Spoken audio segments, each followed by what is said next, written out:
Et alors, c'est commencé. Donc, On peut faire les exercices d'échauffement. Faites ça, les boys? On suit.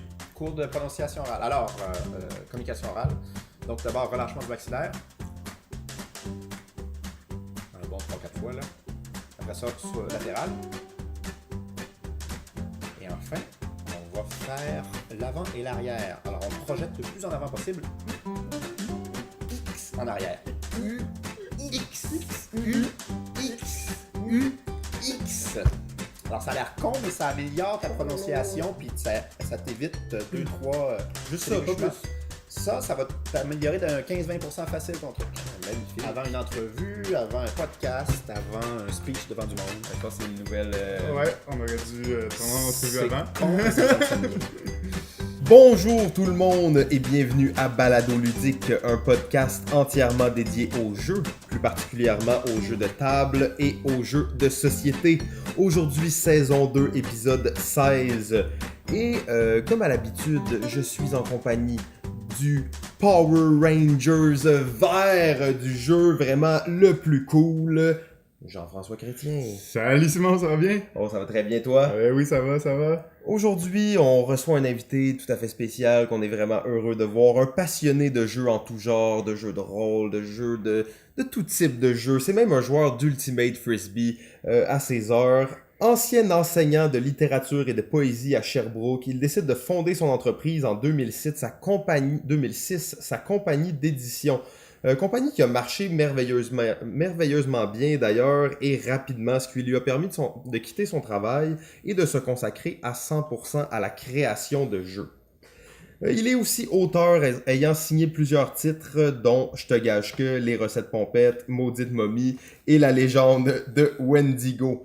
Il a récemment publié son 30e jeu qui sortira dans plus de 27 pays et qui s'est déjà vendu à plus de 75 000 exemplaires. Est-ce qu'on fait face à un succès international? Bon, vous avez juste à essayer de Décrypto pour le savoir. Son équipe vient tout juste de doubler et certains journaux à potins ont d'ailleurs rapporté qu'il se lance à l'assaut du monde. Aujourd'hui, nous sommes dans les bureaux encore pour une semaine du Scorpion masqué et nous allons discuter avec son fondateur, un homme qui a joué, joue et continuera fort probablement de jouer un rôle clé dans le monde ludique du Québec, Monsieur Christian Lemay. Bonjour! Bonjour Christian, ça va bien? Oui, merci. Ben, on est vraiment content que tu nous reçoives ici, on est honoré d'être là. Ben non, mais c'est pratique, comme ça, j'ai pas besoin de sortir. Je suis un peu un ermite, donc Ouais. c'est parfait. Ouais, c'est bon, maintenant que tes bureaux vont déménager, il va falloir que tu sortes un peu plus souvent, là, ça va être peut-être difficile. Ben oui, il va falloir que je me prépare des lunchs le matin au lieu de juste... monter, ça c'est terrible. Là, tu vas voir ta facture de restaurant va tripler dans les premiers mois. Là. Ah oui, les kebabs, puis c'est mon ventre aussi qui va tripler, mais bon, que Ouais, si voulez-vous? tu veux conserver ta shape d'athlète, là. Bien paraître à Gen Con, c'est important. Hein? Oui, c'est surtout plus facile que dans une game d'Ultimate. Absolument, absolument. Ben, en fait, je pense qu'on va commencer sans plus tarder, peut-être avec un petit peu d'actualité, des activités ludiques qu'on aurait fait récemment. Jeff, as-tu quelque chose pour nous? Quelque chose d'intéressant? Ben écoute, c'est sûr que je voulais en glisser un petit mot. Je suis allé aux Journées ludiques de Québec qui avaient lieu le 19 et 20 mai. Oui. Et évidemment, dans les Journées ludiques de Québec, il y a le fameux concours de prototype, le Plateau d'or. Donc, dans lequel j'ai pu être présent, tester quelques jeux parmi... Sois pas modeste, sois pas modeste, dis-le que t'es juge. On parle pas assez souvent de toi à cette émission-là. Bon. T'es toujours discret, tu sais pas qu'est-ce que tu fais. C'est le héros de l'ombre. Mais le Power Rangers vert n'est pas un héros de l'ombre. Oui, Non, mais- c'est un Power Ranger humble quand même. Il est-tu gentil ou méchant? Parce qu'au début, il était méchant, puis là, il est Ouais, devenu là, gentil. il va gentil, puis après, il devient blanc, puis là, il est vraiment cool. Mais t'sais. là, il va redevenir méchant. Avez-vous vu ça? Il va avoir une nouvelle saison de quelque Un chose. reboot, Dans- là, de mais quelque dans chose. un univers parallèle, il a toujours été resté Oh, méchant. C'est tellement profond, les Power Rangers. J'aimerais être un fan, là, puis connaître tout Tellement ça. là. Il y a plus geek que moi, là. Il y a genre 17 saisons de Power Ouais, Rangers. Jungle Furry, Ouais. plein d'affaires qui ont pas d'allure. C'est vraiment fou, en fait. Fait que JF. Bon, ok, oui, c'est ça. J'étais sur le jury du Plateau d'Or. Donc, le Plateau d'Or avait 12 jeux nominés. 12 jeux nominés pour le prix du public. Donc, 12 jeux qui étaient présents, 12 auteurs qui étaient présents pour faire tester leurs jeux durant la journée. Et nous, les jurys, on en avait juste 2 cette année. 2 jeux dans la sélection officielle. Petite journée tranquille. À tester 2 jeux. Le jeu Nouvelle-France et le jeu Colonize. À la suite donc de cette journée de test, le jeu Nouvelle-France a été vainqueur donc du Plateau d'Or cette année et même que quelques jours après, on a vu la nouvelle là, comme quoi Nouvelle-France avait signé avec Jack Bro. Donc Jack Bro, cool. Ceux qui ont sorti Viking Guard, qui ont gagné le prix du public d'ailleurs il y a quelques années et sortent leur nouveau jeu 40 voleurs, ben ils viennent de signer en fait Nouvelle-France. Donc suivez ça, on va voir probablement passer la campagne Kickstarter dans les prochaines semaines, mais super belle activité. C'était super intéressant, ça vaut vraiment la peine d'aller voir ça. Il y a toujours autant de monde là, qui se déplace pour aussi essayer les prototypes et aller parler aux auteurs. Super intéressant. On a aussi le jeu qui a gagné le prix du public, finalement, c'est un jeu qui s'appelle Assassin Royal. Donc ce qui était ça a l'air violent, ça. Ce qui est surprenant, c'est que souvent, comme c'est un prix du public, et que les gens qui viennent tester les jeux, dans le fond, c'est le public qui juge, souvent ça va être les jeux peut-être un peu plus courts qui vont gagner ce genre de prix parce qu'ils vont passer plus de monde, puis il va y avoir plus de joueurs qui vont avoir essayé le jeu. Par contre, Assassin's Creed, c'est quand même un jeu qui se démarque là, dans la mesure où c'est plus un jeu d'1 heure et demie, 2 heures qui a fini par remporter le prix du public. Donc, je trouvais ça intéressant là, de voir que tu peux quand même te démarquer malgré tout, malgré d'avoir un jeu un peu plus long, mais et de le faire tester à moins de monde. Donc, voici, c'était le petit résumé là, du Plateau d'Or de 2018.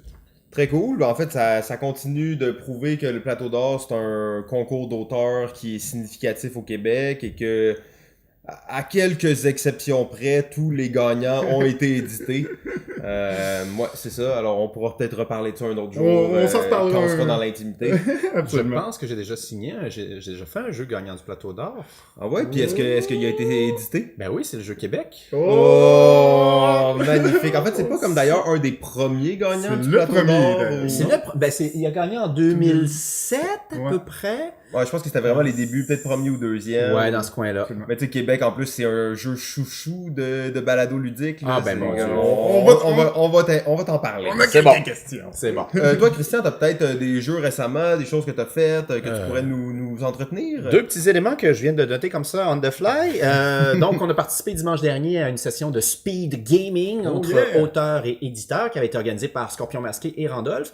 On avait réuni 7-8 éditeurs et 11-12 jeux, auteurs avec leurs jeux. Absolument. Et puis donc, dans des séances de 8 minutes, chaque auteur avait 8 minutes pour pitcher son jeu à l'éditeur. Et puis, on tournait comme ça de table en table, les éditeurs. C'était très sympathique, on a vu de jolies choses. Et puis, c'était à répéter, j'ai bien hâte à l'année prochaine. En tant qu'éditeur, toi, tu trouves ça, c'est des activités que t'aimes bien, ça cadre dans qu'est-ce que tu cherches ou sans que tu dis, ok, je vais aller signer un jeu directement de même, mais ça te donne un peu, j'imagine, une vision des jeux qui se font à Montréal. J'ai pas ce genre d'attente-là. Ça serait super, c'est sûr que j'aimerais ça découvrir des cryptos chaque année comme ça.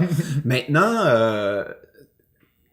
je crois à une espèce de cercle vertueux. Donc, si on organise ce genre d'événement-là, que les auteurs se parlent, que rencontrent les éditeurs, que les éditeurs se parlent, je crois qu'il y a une espèce d'effervescence. S'il y a une date, c'est toujours bon un échéancier pour demander à quelqu'un de remettre quelque chose. J'ai été prof, je peux vous en parler. Et donc, tu sais, si on se dit tel dimanche, il y a un speed gaming avec les éditeurs, est ton jeu prêt? Ça amène la personne à finir son projet, à l'avancer. Et la rencontre qu'il y a, parce que là, il y a plusieurs auteurs avec qui on a parlé, on leur a donné des conseils, on leur a donné des réflexions sur le monde du jeu, tout ça. Et je pense que ça va aider le monde du jeu au Québec. Et juste ça me rend heureux. Ah ouais, c'est bon, ça c'est ce qu'on peut parler, peut-être la culture de la culture du jeu, mais des auteurs de jeux, de la création de jeux. Puis c'est un sujet qu'on va reparler un peu plus tard avec toi, mais bon, ça nous intéresse particulièrement. Et rapidement, j'ai pu essayer une partie à 2 joueurs seulement. Je suis pas convaincu que c'est la meilleure configuration, mais c'était quand même très agréable. Du jeu Ethnos de Paolo Mori. C'est le jeu de race. Il y a des races, mais des races genre, c'est pas du vote ethnique, là, c'est c'est un gag que je fais des fois. Donc, ouais, ça trahit notre âge aussi.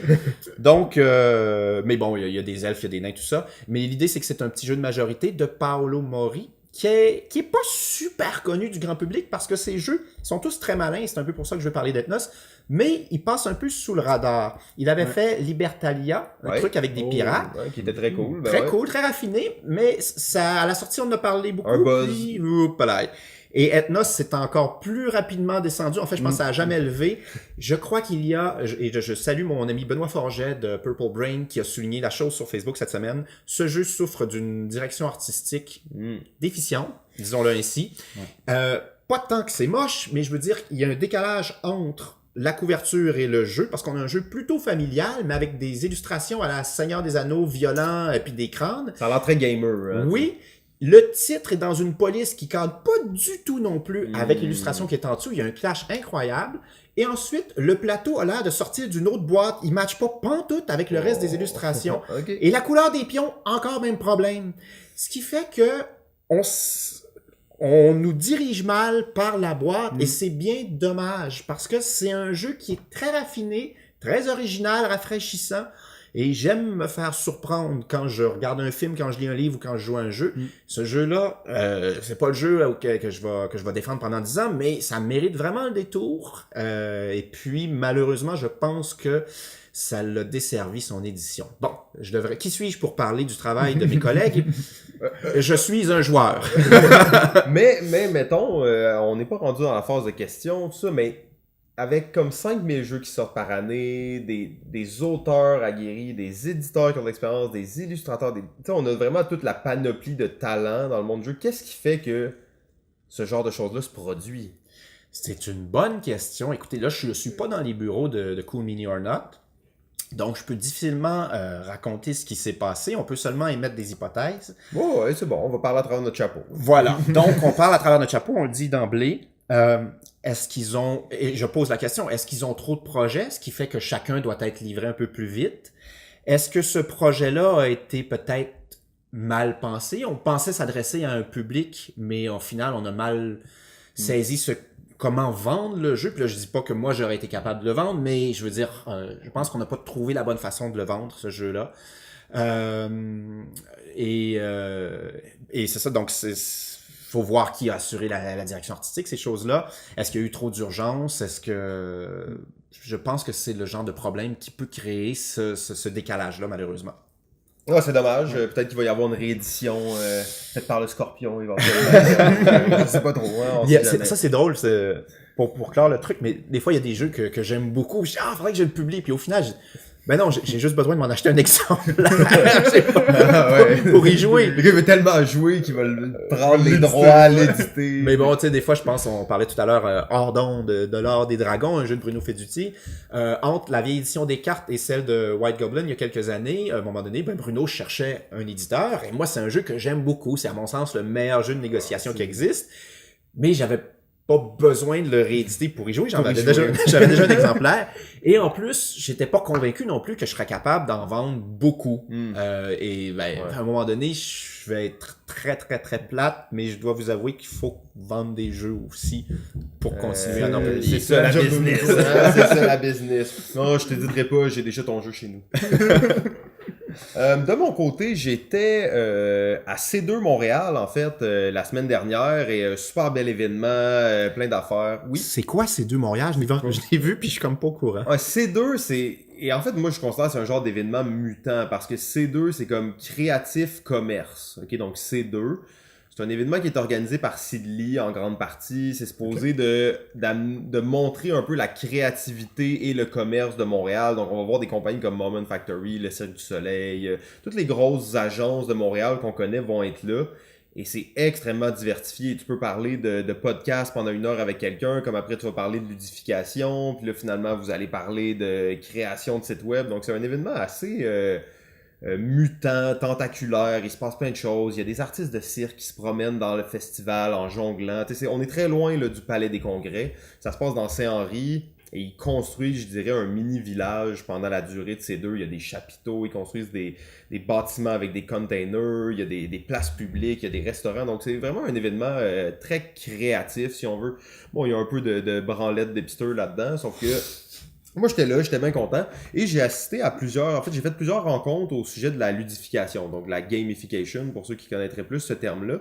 Et j'ai rencontré les gens de Jeux Waza. Oui. Jeff, je sais que toi, tu les connaissais déjà. J'imagine, peut-être toi, tu as entendu parler. Non, pas encore, mais Jeff, tu les as rencontrés. Tu as travaillé un peu avec eux sur... eux, ils avaient fait un jeu, ils ont un jeu, dans le fond, qui amène dans les écoles pour apprendre aux gens comment, pas apprendre, mais pour voir un peu comment tu construis une ville, comment un quartier se construit. Et c'est un genre de jeu avec animateur, donc c'est pas vraiment le genre de jeu que tu peux vendre. Mais là, ils ont décidé de faire une version de ce jeu-là. C'est un jeu de construction de ville qui s'appelle Quartier d'Agora, qui est en ce moment sur Ulule en crowdsourcing, en financement participatif. Et Jeff, je pense que tu as un peu participé, là, je dirais pas que tu étais un auteur sur ce jeu-là, mais non. tu les as aiguillés, tu es allé quelques fois tester avec eux. Oui, ils sont venus aussi à mes des séances de tests. De zone proto. De zone proto, absolument. Ils sont venus à plusieurs reprises. Hey, on en apprend beaucoup sur JF aujourd'hui. Hein. et, C'est aussi le gars qui est parti zone proto. Ben oui, ça fait 2 saisons complètes et il s'est toujours caché de ça. Il s'appelait Tommy le Ranger vert. Tommy, exactement, exactement. C'est ça. Ben oui, ils sont venus à plusieurs reprises. J'ai essayé de les aider dans le développement et de transformer un atelier, en fait, en jeu de société. Ouais, faut dire que c'est un défi quand même assez complexe de Parce le que faire. leur jeu nécessitait vraiment un animateur qui allait guider les joueurs. Alors comment remplacer cet animateur-là, mais garder un peu le feeling qu'ils voulaient garder. Oui, ils ont fait un super beau travail là, à chaque fois que j'ai rencontré. La fois d'après, ils arrivaient avec beaucoup de modifications. Donc, ben là, c'est ça, ils se sont lancés. Hein, Ouais, ça, exactement. Le l'essayer, Ulule est sinon, parti. J'ai pas pu l'essayer pantoute, en fait. Puis j'ai suivi aucune règle de qu'est-ce qu'on a parlé de Kickstarter la dernière fois. En fait, j'ai supporté le projet sans l'avoir testé et sans avoir lu les règles. Mais je me suis dit, ah bon, c'est un produit québécois. Ça me fait plaisir d'encourager les dérivés de la ludification en général aussi. Je me suis dit, un jeu de ville en plus, on est des fans de jeux de ville. Je me suis dit, c'est peut-être le jeu de ville dont j'ai rêvé. Peut-être pas. Le futur nous le dira, mais bon, éventuellement... La version en bois, là? Ou, non, j'ai pris la version là, pour les pauvres. Là. Donc, Quartier d'Agora, c'est jeu Waza, ça se trouve sur Ulule. Allez jeter un coup d'œil parce que je pense qu'ils ont besoin d'un petit coup là, juste pour atteindre le chiffre qu'ils se sont fixés. Je pense qu'il reste encore un mois, donc allez jeter un coup d'œil. Puis je leur ai écrit pour leur dire, mettez les règles en PDF, là, parce que là, nous, on dit à tout le monde, supportez aucun jeu s'il n'y a pas les règles. Donc, ils vont mettre les règles. Ils vont mettre les règles. Magnifique, je pense que ça fait pas mal le tour de notre petit segment d'actualité. Et là, on est prêt maintenant à poser quelques questions à Christian. T'es-tu correct? Ou... J'ai peur. Ouais, ok, ben on va essayer d'être quand même sympa, mais on est reconnu pour être des gars semi-sympas. C'est bon. Saison 1, on était gentil, saison 2, on est correct. Fait qu'en tout cas, éventuellement, on va devenir vilain. Chaud. Comme le Power Rangers vert. Oui. plusieurs phases, là. On a un fil conducteur. Ouais, c'est ça, c'est là. Ok, alors, ben écoute, on en a glissé un petit mot, mais ton dernier jeu sorti au Scorpion, c'est le jeu Décrypto. Décrypto qui connaît un très grand succès à l'international.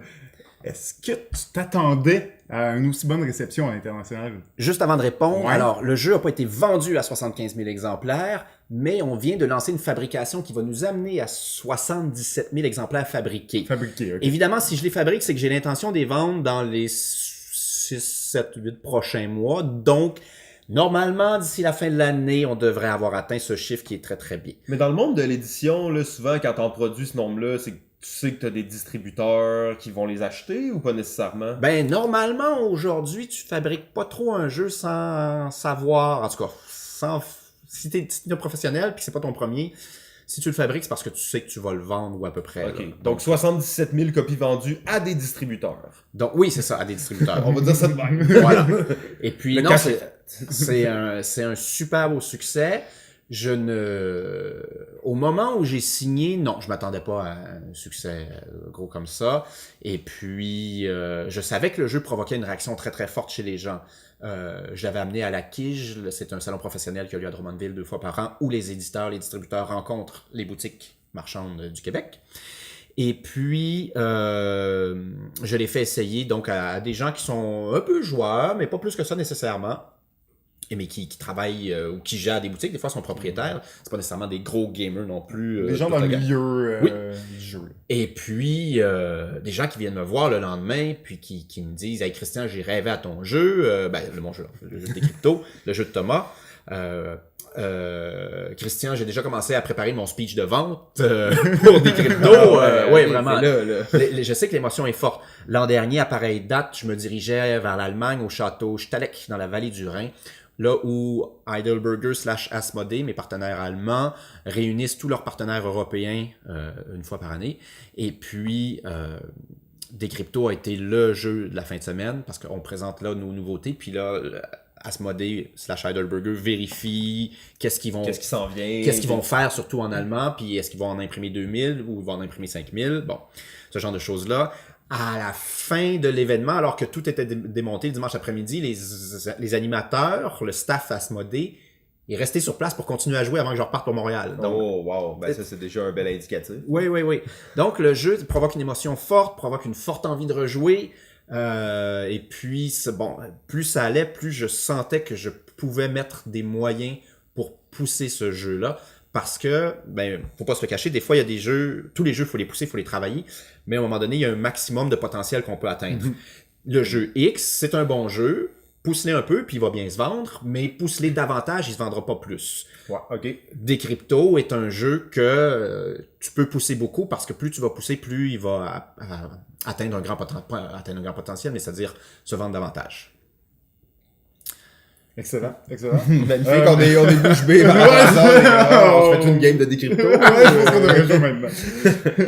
Merci tout le monde, bonne journée. Mais surtout que, tu sais, on parlait qu'en 2010, on disait qu'il y avait environ 700 à 800 jeux qui sortaient à chaque année. Mais là, même pas 10 ans plus tard, on s'approche plus du 5000 jeux par année. Bon. Comment tu te sens face à cette explosion? Puis comment on se positionne là, dans un marché un peu, tu sais, qui est en pleine explosion, qui sort beaucoup trop de jeux par année? Ouais, ça c'est... Parce que tu veux réviser les chiffres, hein? En fait, là, j'ai le chiffre pour le marché américain. Donc, évidemment, ça compte pas le marché mondial, mais sur le marché américain, on sait que l'an dernier, il y a eu 3500 nouveautés. Évidemment, ça compte chaque petite extension d'X-Wing ou... Ça compte Kickstarter? Ben oui, mais en même temps, Kickstarter, t'as beau faire 3 millions, ça demeure juste un jeu. Oh, oui, non, ça, je suis sûr si ça compte, cette vague-là, parce que ça l'a permis d'en ajouter beaucoup d'un coup. Il y a quand même plusieurs milliers de jeux qui sortent par année sur Kickstarter. Et donc, mais ça fait quand même 10 sorties par jour. C'est quand même... Ouais, tu le regardes de même, c'est comme plus, on dirait. Même à Noël, au jour de l'an, l'Action de grâce.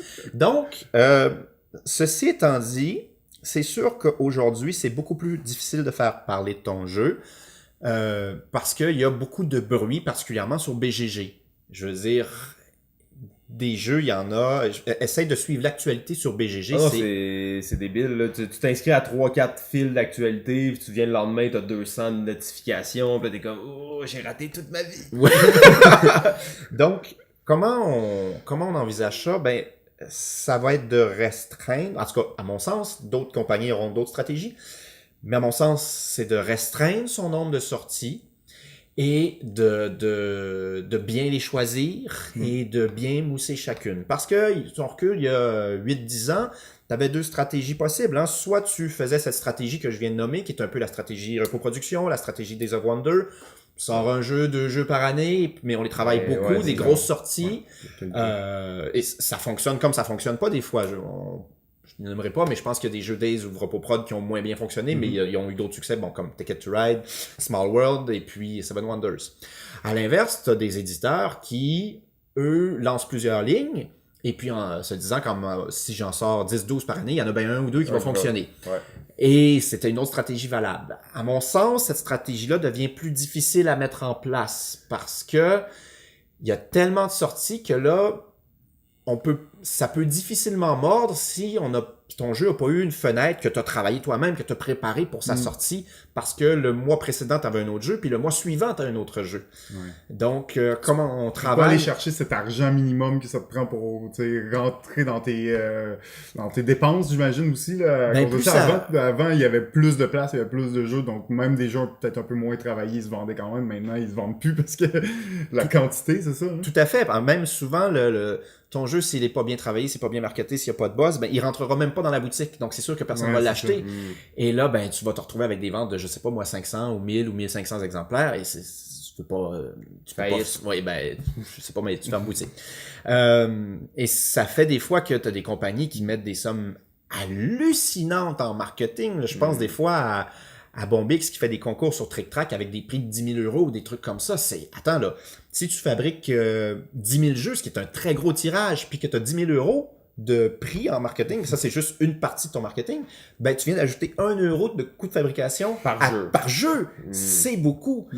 Mais il faut trouver des solutions inventives. Je pense que, comme je dis, il faut réduire son nombre de sorties et puis bien travailler chacun de ces jeux. Ou travailler sur une licence, mais même encore là, on a vu des licences se planter récemment. Jeu Terminator sur Kickstarter qui n'a pas été financé, voilà. Donc, il faut vraiment, je pense, mieux travailler chaque sortie. Faire des chefs-d'œuvre. Rien de moins. Ouais, non, mais là, on vise l'excellence. Parce que en même temps, on parle souvent du chiffre, il y a de plus en plus de jeux, mais j'imagine aussi qu'il y a de plus en plus de joueurs.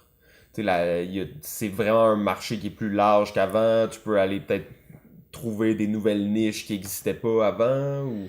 Je sais pas, mais s'il y a une nouvelle niche, elle sera probablement pas aussi volumineuse que celle qui existe déjà. De un. De deux, alors s'il y a des nouveaux acheteurs, ça veut pas dire qu'ils vont se répartir également entre tous les jeux qui sortent. Je sais pas moi. Mais quand t'as dit en fait ton jeu il rentrera peut-être pas dans la boutique, ça répondait déjà un peu à la question dans le sens que si t'arrives pas au moins à rentrer là, ben là tout le marché général, là, tu y as pas accès. Là, il va se passer ce qui se passe avec la musique. T'sais, avant il y avait la règle du 80-20. Là aujourd'hui sur iTunes, je veux dire 1% des chansons occupent 99% du chiffre d'affaires. Et donc, aujourd'hui, si tu as un nouveau joueur qui découvre le jeu de société parce qu'il est allé au Randolph, il est allé au Colonel Moutarde, ou parce que son ami l'a invité à une soirée de jeu, ou son beau-frère, puis il a accepté que finalement il aimait ça, il va se renseigner, ben il va tomber sur un peu les mêmes titres qu'on connaît. Donc, il va tomber sur Codename, il va tomber sur Splendor, il va tomber sur... À quoi qu'on joue ces temps-ci, à When I Dream, sur Québec. Sur peut-être. Oui, il va tomber sur des cryptos, mais il y a une concentration... Et c'est ça, même si le marché s'élargit, ça veut pas dire que les jeux qui avaient un peu moins de succès vont plus survivre. Il faut peut-être en avoir moins même en fait. Peut-être. Ok, donc c'est un marché quand même difficile, compétitif. Faire des chefs-d'œuvre, c'est ce que l'éditeur suggère. En tout cas, si j'ai bien compris, là, je sais pas, j'essaie.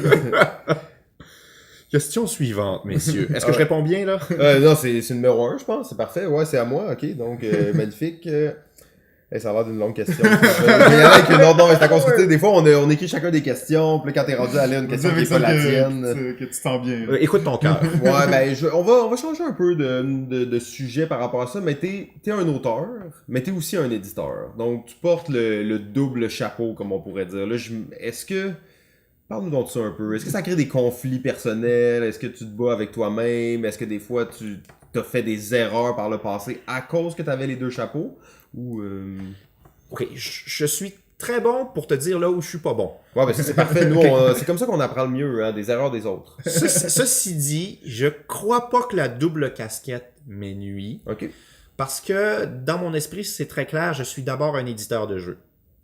Et auteur, c'est presque un loisir en fait. C'est quelque chose que je fais on the side.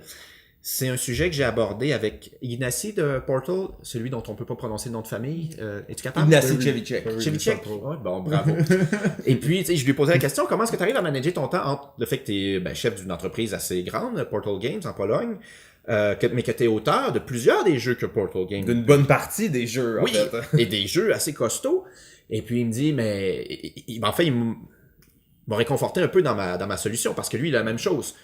Tout son travail d'auteur, en fait 80%, il fait à la maison dans ses temps libres. C'est pas, il fait pas au bureau quand il est là à travailler. Okay, ouais. Non, alors moi, au lieu d'aller jouer au frisbee comme moi je fais, mettons, ben lui, il fait des jeux de société. Et quand le jeu est rendu, disons, à 80%, là, il le rentre au bureau parce que c'est le travail de l'éditeur qui embarque. Ouais, okay. Mais avant ça, c'est du temps libre. Et c'est un peu comme ça que j'ai toujours abordé ma casquette d'auteur.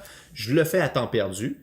Et puis, une fois que le jeu est assez avancé puis que j'ai décidé que je le ferais, ben là, on le rentre et puis on travaille comme on travaillerait n'importe quel autre proto d'un autre auteur. Et puis, je pense que c'est la bonne façon de faire pour justement pas me mêler dans mes casquettes. Ouais, c'est une bonne technique aussi, là, parce qu'on a parlé avec d'autres éditeurs des fois qui avaient justement peut-être un peu ce conflit intérieur-là, qui veulent créer des jeux, mais là c'est dur d'être objectif avec un jeu que t'aurais créé, surtout quand t'as investi ton temps de travail là-dedans, justement.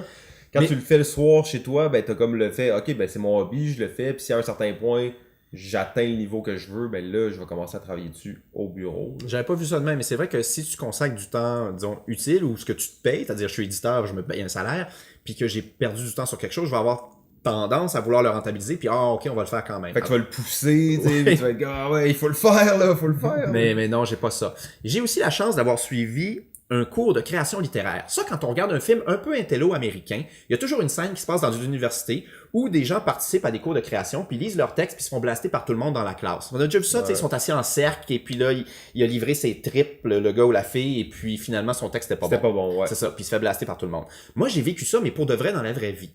Donc... Tu t'es-tu fait blaster? Oh, oui, je me suis fait ramasser. T'as-tu un bout de ton poème? Ou... Non. Ma maîtrise est juste là derrière toi, enfin. On pourrait aller la chercher avec le recueil de poèmes que j'ai écrit. C'est Boudiné, là, Oh bon, ça y est. Oui, c'est ça. T'aurais pas dû dire ça. Alors, t'as une partie création, puis t'as une partie réflexion. On y reviendra plus tard. On lira un poème tout à l'heure? C'est ça. Okay. Et donc, mais j'ai participé à ça et je sais comment me faire ramasser. Je sais bien prendre la vivre critique. Prendre la critique, oui, tout à fait. Donc, je suis assez vache avec moi-même. C'est pas un problème. Bon, ben ça c'est toujours important quand même. Ouais. T'as d'ailleurs été longtemps le one-man show de ta compagnie, hein? Mais depuis quelques années, peut-être même depuis quelques mois, tu t'es entouré de quelques employés. À quel moment tu t'es dit que ça valait la peine et que tu pouvais te le permettre là, au niveau des finances et tout ça? Ben, il y a Marie-Ève Lupien, que vous connaissez bien, Oui. je crois, et qui a été la première employée officielle du Scorpion Masqué entre 2012 et 2015. OK. Et donc, je n'arrivais plus à fournir. J'avais assez de travail de graphisme. Donc, elle avait un petit temps partiel. Et jusqu'en 2015, là, ben, elle était enceinte, elle allait accoucher, donc elle devait quitter. Le Randolph est en pleine explosion. Et puis, les gars voulaient qu'elle aille travailler au Randolph, ce que je peux comprendre, avec Joël, son chum. Et puis là, je me retrouvais sans graphiste. J'avais vraiment besoin d'aide. Et je cherchais désespérément parce que j'avais plus envie de travailler avec des pigistes seulement parce que les autres ils travaillent le soir ou quand ils les arrangent, ils sont sur d'autres travaux, ils ont d'autres deadlines, blablabla. Et surtout, ils sont pas sur place. Le travail de graphiste dans le jeu de société, bon, idéalement, la personne est à côté de toi parce que là, tu discutes de micro-millimètres sur la couverture, la disposition du texte. Donc, je me retrouve dans une soirée de jeu, je sais pas moi, janvier 2015 ou décembre 2014. Et je croise, je suis un de mes vieux potes, Alexandre Major, avec qui je jouais à Donjons et Dragons. Alexandre Major, oui, ouais, avec qui je jouais à Donjons et Dragons en 1992. On était pensionnaires ensemble à Sherbrooke dans une école. Vous écriviez de la poésie. Non, Alex, non, elle est pas poète. Eh bien, on le salue quand même. Et donc, je me retrouve chez Alex, et là, il y a une soirée de jeu, et puis, bon, 2-3 amis à lui surtout, dont Manuel Sanchez, mais qui m'est présenté, et puis il m'apprend qu'il est motion designer chez Stingray Entertainment. Stingray Entertainment, c'est une grosse compagnie, 250 employés à Montréal, si je me trompe pas. C'est eux qui ont racheté les chaînes Galaxy, tu sais, les postes bien élevés où est-ce que tu as de la musique, là. Ouais. C'est devenu Stingray. OK.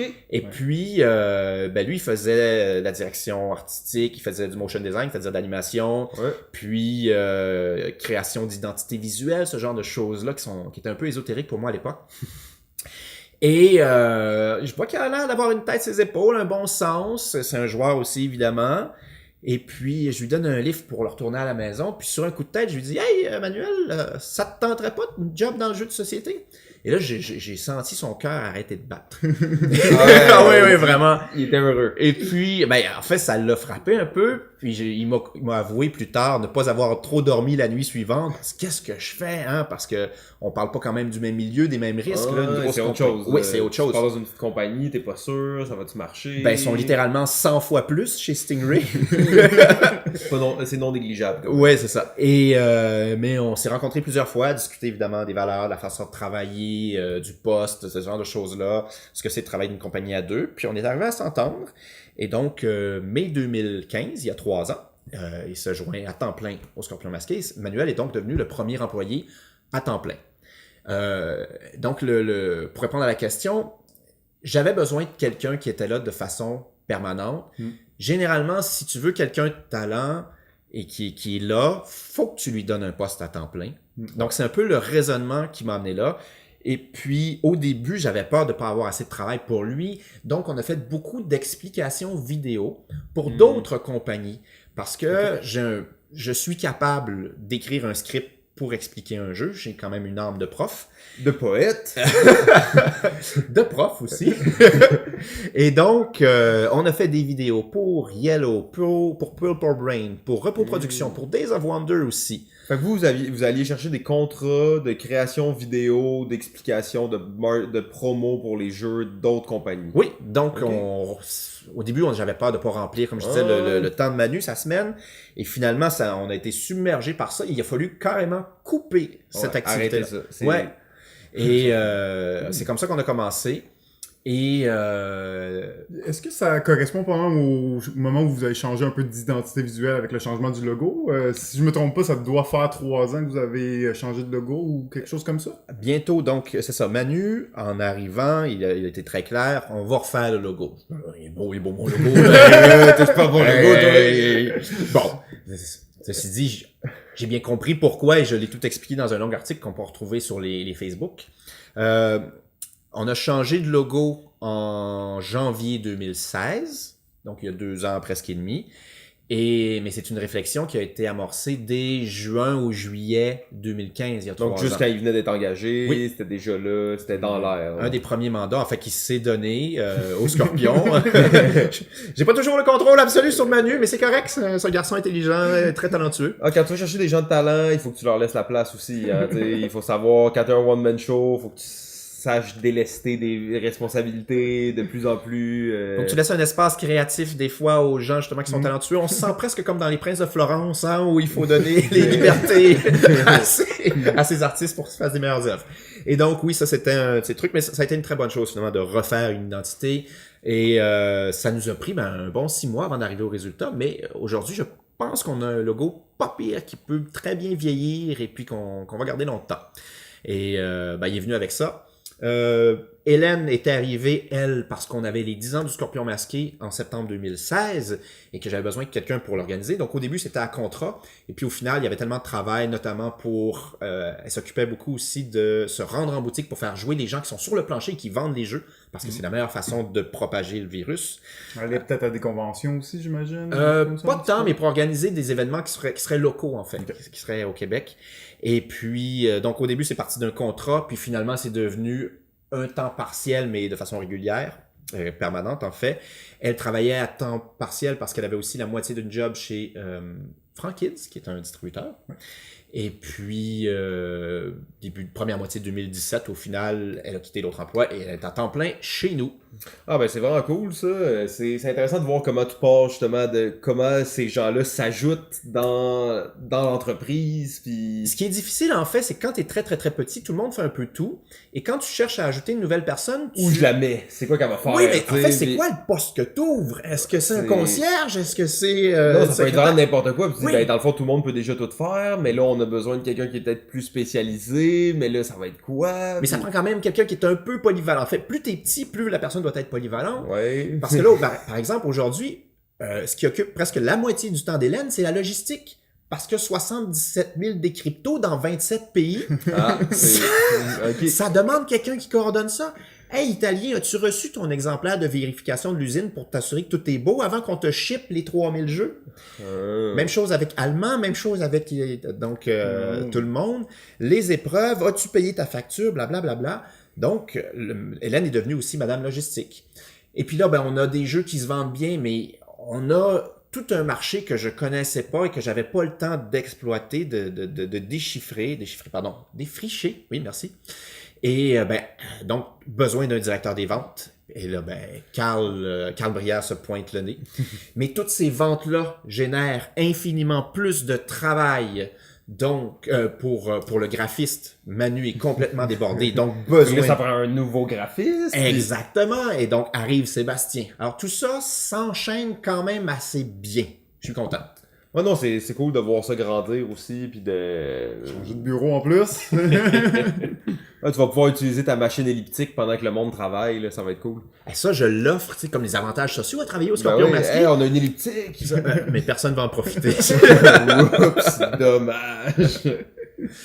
Ben en fait là j'ai l'air de suivre l'actualité et tout ça mais je fais juste lire les questions qui sont devant moi.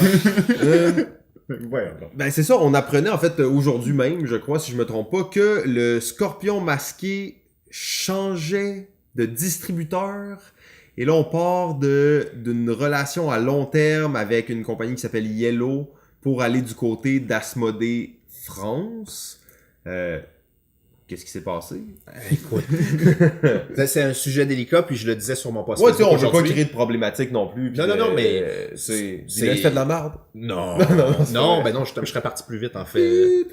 Je serais parti beaucoup plus vite. En fait, bon, c'est la distribution pour la France, parce que au Québec, je reste toujours avec Yellow 307. Et donc, je travaillais avec Yellow depuis début 2012 pour la France. Ça se passait plutôt bien.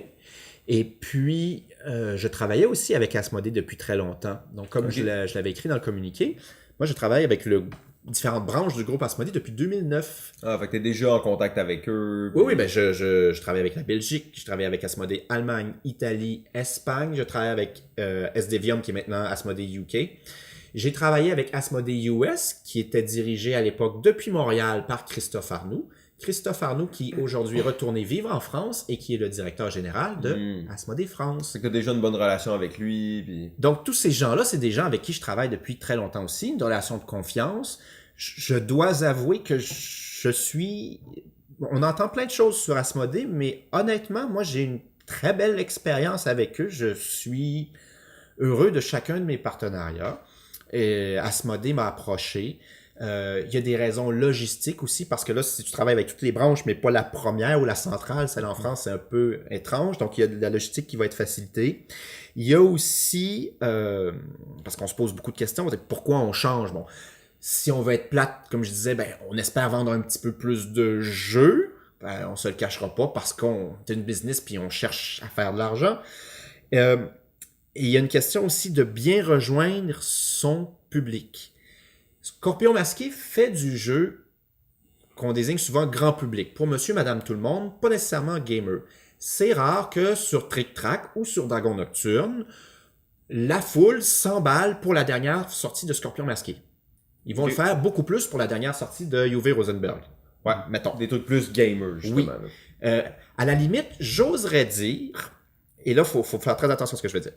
Si Codename était sorti chez un autre éditeur ou par un autre auteur que Vladosh Fatil, je suis persuadé qu'il n'aurait pas eu le succès ou qu'il ne l'aurait pas eu aussi vite que ce qu'il a connu. Sauf que le gamer, il a daigné regarder le jeu de mots. Ah, c'est juste un jeu de mots, il faut faire deviner des mots. Ça m'intéresse pas. Mais il l'a beaucoup plus regardé parce que c'était une sortie de Vlada, qui est l'auteur qui est chéri parce qu'il a fait Through the Ages, il a fait Space Alert, ce genre de choses-là. Alors, c'est vraiment... Si c'était Scorpion masqué qui l'avait fait, je pense qu'on n'aurait pas eu l'attention des gens aussi vite.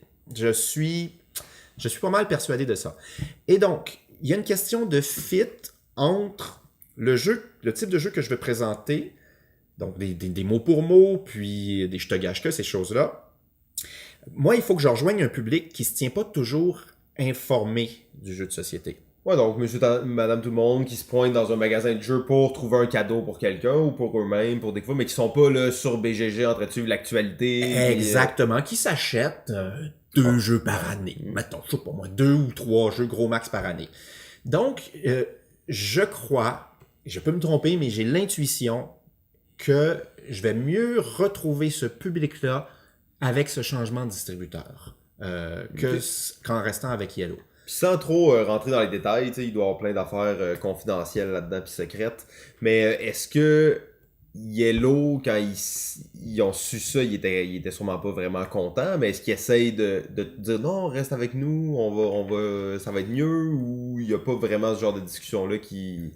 Ben, c'est sûr que je leur ai présenté, puis le fait était accompli, parce que je voulais pas, ça c'est moi, je dis souvent, j'aime pas trop négocier. Si je veux travailler avec toi, je vais te demander, par exemple, tu es un illustrateur de cas typiques, bon, on a un jeu à faire, on refait Zombie Kids, on a besoin de 4 zombies, 4 bonhommes, une école, blabla, un plateau, tu me charges combien? 10 000 €, c'est trop, je commencerai pas à négocier. C'est- Puis, parce que tu sais ce que tu vaux, tu sais ce que tu peux faire. Je te ferai pas couper ton prix en deux, mais tu seras pas content de travailler avec moi au final parce que tu sais que tu aurais pu faire plus ailleurs. Donc, je suis plutôt le type de gars qui dit, voici ce que j'ai à proposer.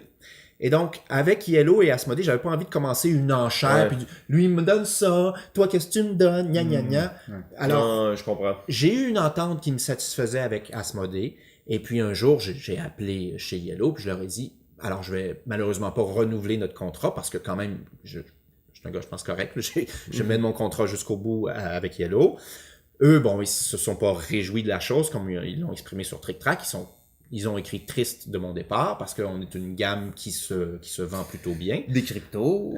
Bon, plutôt, et tu vois, chasse aux monstres, 15 000 exemplaires par année en France, c'est beaucoup. Effectivement. C'est beaucoup. Et c'est une vente récurrente, là, c'est pas un one-hit. C'est d'année après année, puis c'est ça ça. va continuer. Puis... Mais maintenant, je pense qu'ils comprennent bien, ils s'en attendaient un peu, m'ont-ils dit. Mais bon, ça reste qu'ils n'ont pas sauté de joie au plafond. Non, c'est normal, c'est triste, mais en même temps, c'est des décisions aussi d'affaires, puis à un certain point, il faut être aussi... on sait que le jeu, c'est un domaine le fun, pis tout ça, mais c'est quand même... Ça reste une business, ça reste du monde, des compagnies qui se parlent. Le but, c'est pas de backstabber tout le monde, mais... On s'entend aussi que ça, c'est un changement pour l'Europe ou la France particulièrement. La France seulement. La France seulement, ok. Oui. Ça n'affecte pas ton distributeur ici au Québec, qui est toujours avec ILO. C'est ça. 307. ILO 307. On partira pas de rumeurs. Bon, on peut arriver peut-être dans Québec, le jeu au Québec. Donc, on sait que toi, t'es un Québécois. Oui, fier. Ouais, fier de l'être et voilà. tout ça. On a entendu un peu parler du vote ethnique tantôt, tout ça. Donc, C'était une blague. Hein? Ah ouais, c'est important de le mentionner, Oui. que c'était une blague. Mais si tu veux savoir, je crois que le Québec se porterait mieux s'il était souverain. Voilà. Oui, absolument, mais en incluant tous les habitants du Québec, bien entendu. Voilà, bien sûr. Moi aussi, je suis vraiment d'accord avec ça, surtout du point de vue économique, mais on fera peut-être un autre podcast là-dessus. Un autre podcast. Au Québec, il y a quand même beaucoup de joueurs. La population en général, je pense que c'est des bons consommateurs de jeux, surtout pour le ratio qu'on est. On a déjà entendu plein d'entrevues avec toi où t'en parlais, on en a parlé avec d'autres personnes aussi. Le public est assez bon, mais la quantité d'éditeurs, surtout mettons des éditeurs indépendants, si on veut, il y en a pas beaucoup. Qu'est-ce qui explique ça? Je m'explique mal, parce que comme tu l'as dit, mais je répéterai pas, mais par capita, on a d'excellentes ventes, puis on regardera les succès de Le Studio ou de Joke de Papa. Ouais, absolument. On regardera, à l'époque, Je te gâche que, aujourd'hui, on est rendu, je le compte plus trop, mais juste en boutique spécialisée, puis avant le gros boom du jeu de société. On a vendu quelque chose comme 75 000 exemplaires. Ah ouais, c'est énorme. C'est énorme. Donc, on a un bon public, avide de découvertes, de nouveautés, mais on a très peu d'éditeurs, puis on n'a pas énormément d'auteurs, ou en tout cas pas beaucoup d'auteurs publiés. Absolument. Puis je veux dire, moi, j'ai travaillé pas pire fort pour en faire connaître un ou deux. Puis, Ouais, et donc, pas qu'il se fait pas des bons jeux, aussi des fois c'est une question de fit. Si t'arrives avec un gros jeu de stratégie, c'est rare que je vais le faire. ouais, mais en même temps, on voit dans les dernières années plusieurs auteurs québécois, que ce soit au Québec ou ailleurs, mais qui sont édités, puis que les jeux ont un Rockwell certain succès. a été fait chez Rockwell. Sit Absolument. Down. Il y en a d'autres que j'oublie sans doute, mais Cosmogenesis, je crois, de Yves Tourigny, c'est ça? Tourigny, ouais. Ouais, On se raconte mais- Planétarium. Planétarium, chez... Stéphane Vachon. Stéphane Exact. Vachon, Oui. ouais, exactement. Donc, mais il n'y a pas beaucoup d'éditeurs, je m'explique. Il y a eu beaucoup d'éditeurs qui ont fait un jeu ou deux, Ouais. mais qui arrivent à faire perdurer leur activité. Pas beaucoup. J'aimerais savoir le pourquoi. Ah, Je suis ok, désolé, non, c'est bon, je me disais peut-être que t'avais une idée là-dessus. puis Ah oui, tout ben ça, on a un mais- conseil d'éditeurs, puis on décide ceux qui vont mourir en secret. C'est un truc Ah, d'Evil mais là, Genius. c'est ça qu'on voulait savoir. Ouais, non, c'est ça, parce que Enfin, tantôt t'as tu- dit propager le virus, l'assaut du monde. Tu sais, comme il y a un thème récurrent là-dedans, là, qui est comme, ça fait très Evil Genius. On sait que... On a une société secrète, puis on se réunit les soirs de pleine lune. Non, mais en plus, on sait que l'industrie du jeu au Québec est peuplée de secrets sombres et d'histoires. En tout cas, on n'est pas là pour parler de ça aujourd'hui. Je Non. pense qu'il y a Ça des doit gens- rester secret. C'est ça, exactement. On va en parler avec les gens concernés seulement quand ça sera le moment. Mais ouais, j'ai pas de réponse à T'as- cette question-là. Tu peux passer à la question Non, suivante. c'est parfait, c'est bon, c'est magnifique. Jeff? On a souvent parlé à l'émission que de l'identité québécoise des jeux. Là, on sait qu'il n'y a pas beaucoup de jeux québécois, d'auteurs québécois, mais est-ce que tu peux quand même, tu sais, est-ce que tu peux sentir un peu cette identité dans les jeux, dans les types de jeux que les Québécois sortent ou Allez, créer-nous une identité, on a besoin d'un pays. On a besoin de ça. Là. On peut tirer les grands traits. Alors le joueur, disons, parlons du gamer québécois. Le gamer québécois, puis là, traditionnellement, parce qu'évidemment, plus le temps avance, plus l'Internet et les réseaux sociaux font que les choses se mélangent. La mondialisation. Mondialisation, quel grand mot. Mais ça fait un peu 2002, là, mondialisation. Tu sais, le bœuf effiloché, ça fait déjà 2012. Donc, ouais. Le gamer québécois, il s'abreuve plus sur BGG, mais il aime les euros aussi. Alors, je pense il est autant Ameritrash que Cube en bois. Ce qui fait du sens par rapport en général. Et on dit souvent, tu sais, l'Américain qui arrive à Montréal ou à Québec, il trouve que ça fait européen. L'Européen qui arrive à Montréal ou à Québec, il trouve que ça fait américain. Et je pense qu'on retrouve un peu aussi dans le jeu de société. C'est tellement beau, Montréal. C'est pas trop mal. Touristiquement, c'est pas fabuleux, mais c'est un bon endroit où vivre, je crois. Maintenant, je suis pas satisfait. Maintenant, évidemment, le grand public, ben, comme toujours, va favoriser les jeux simples, les jeux d'ambiance. On a un très bon public pour ça parce que, ben, on l'a vu au succès que j'ai mentionné plus tôt. On l'a vu à la culture que peut-être Gladius a pu imposer. Donc, depuis longtemps, quand même. Oui, ben, beaucoup, essentiellement des jeux questionnaires, des jeux télé, qui connaissent aussi beaucoup de succès. Je pense que classe de 5e, c'est pas loin de 100 000 exemplaires vendus aussi en quelque chose comme 2 ans. C'est vraiment, c'est assez spectaculaire. Donc, on a cette culture le joueur, la famille va beaucoup s'acheter un jeu dans le temps des fêtes pour faire le party, on reçoit la famille, donc on aura un cranium, on aura un Time's Up, on aura... Passe-moi le sapin. Passe-moi un sapin, la belle copie de Chtogashka. On aura donc ce genre de jeu d'ambiance. Categories, oui. Donc... ouais, moi je suis un fan. Tabou! Ouais, tabou un peu moins. Ah, c'est pas mal tabou. Donc, si Vladoche Fatil avait fait tabou, je suis sûr que tu l'aurais plus aimé. Ceci étant dit... Peut-être! Maintenant, les jeux qu'on produit ici, il y en a pas énormément. On a eu Philosophia qui traduisait des jeux étrangers, puis on pouvait être fier du fait que les versions françaises des grands jeux comme Catan ou Pandémie étaient traduits ou étaient édités par un éditeur québécois. Traducteur en France. Et puis, mais sinon, des jeux, on va dire, indépendants ou nouveaux, qui sont pas la licence d'un truc à la télé, il y en a pas beaucoup. Je veux dire, mettons, je vais vous laisser en nommer qui sont pas Scorpion masqué. Des jeux indépendants qui sont pas une licence, qui sont pas une traduction, qui sont des jeux originaux, puis qui sont édités depuis le Québec dans les 10 dernières années. Backstab. Je dirais les jeux de Tiki.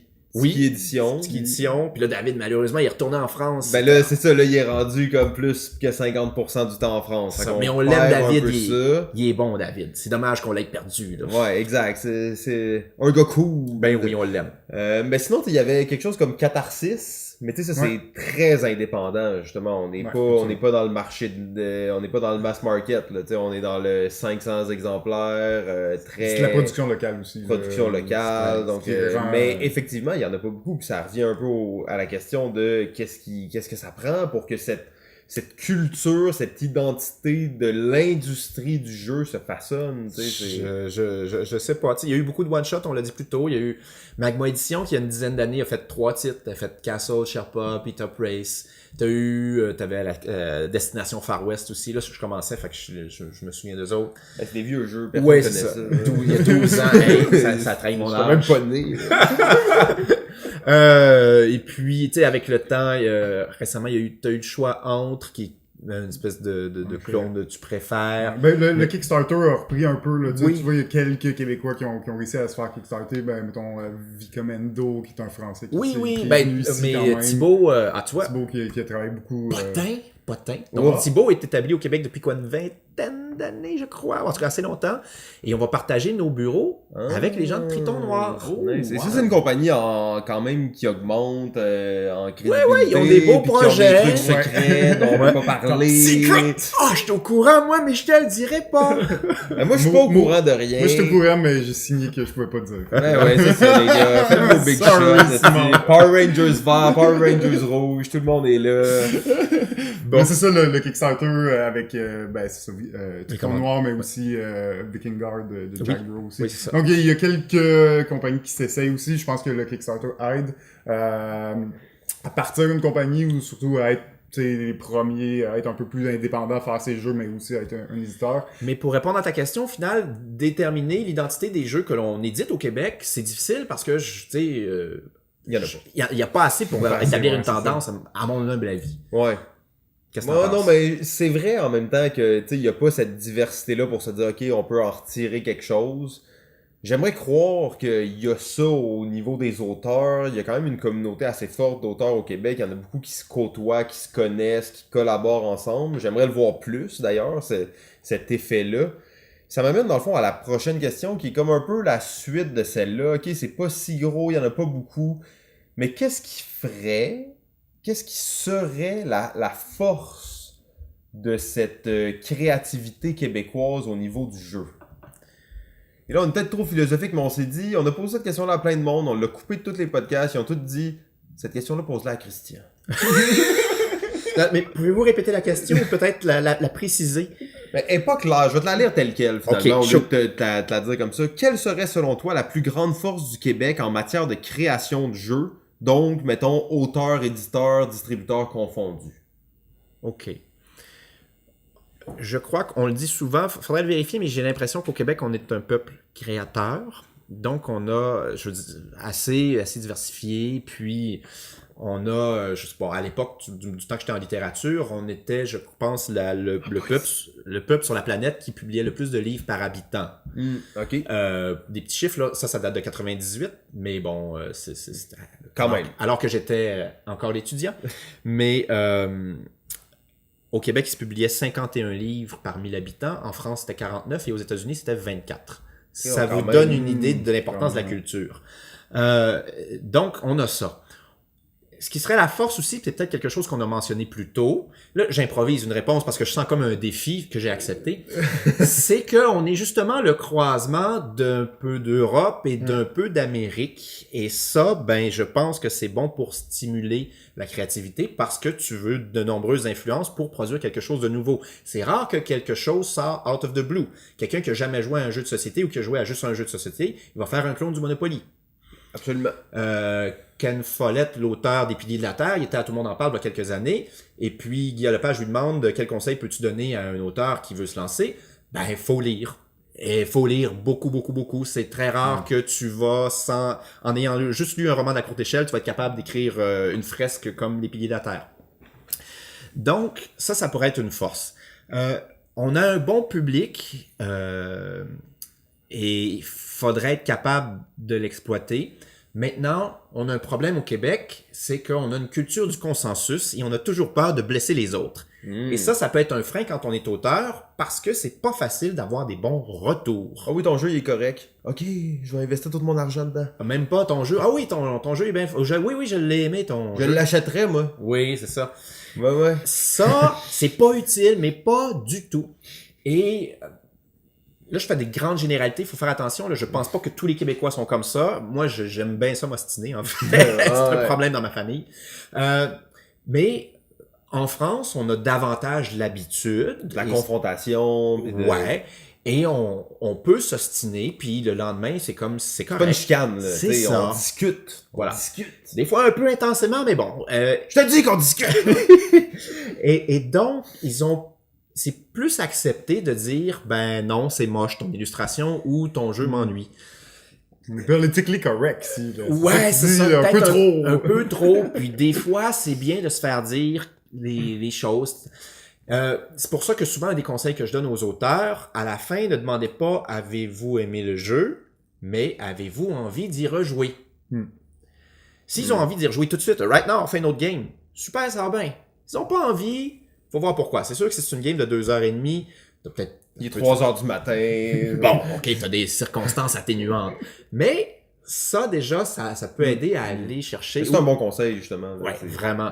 Est-ce que vous auriez envie de rejouer demain ou la semaine prochaine, mettons? Parce qu'au final, c'est tout ce qu'on veut savoir. Si, comme éditeur, tu publies un jeu, les gens y jouent, puis ils ont envie de rejouer maintenant ou demain, ben, ils vont aller l'acheter. Et c'est un peu la même chose pour quand t'es auteur.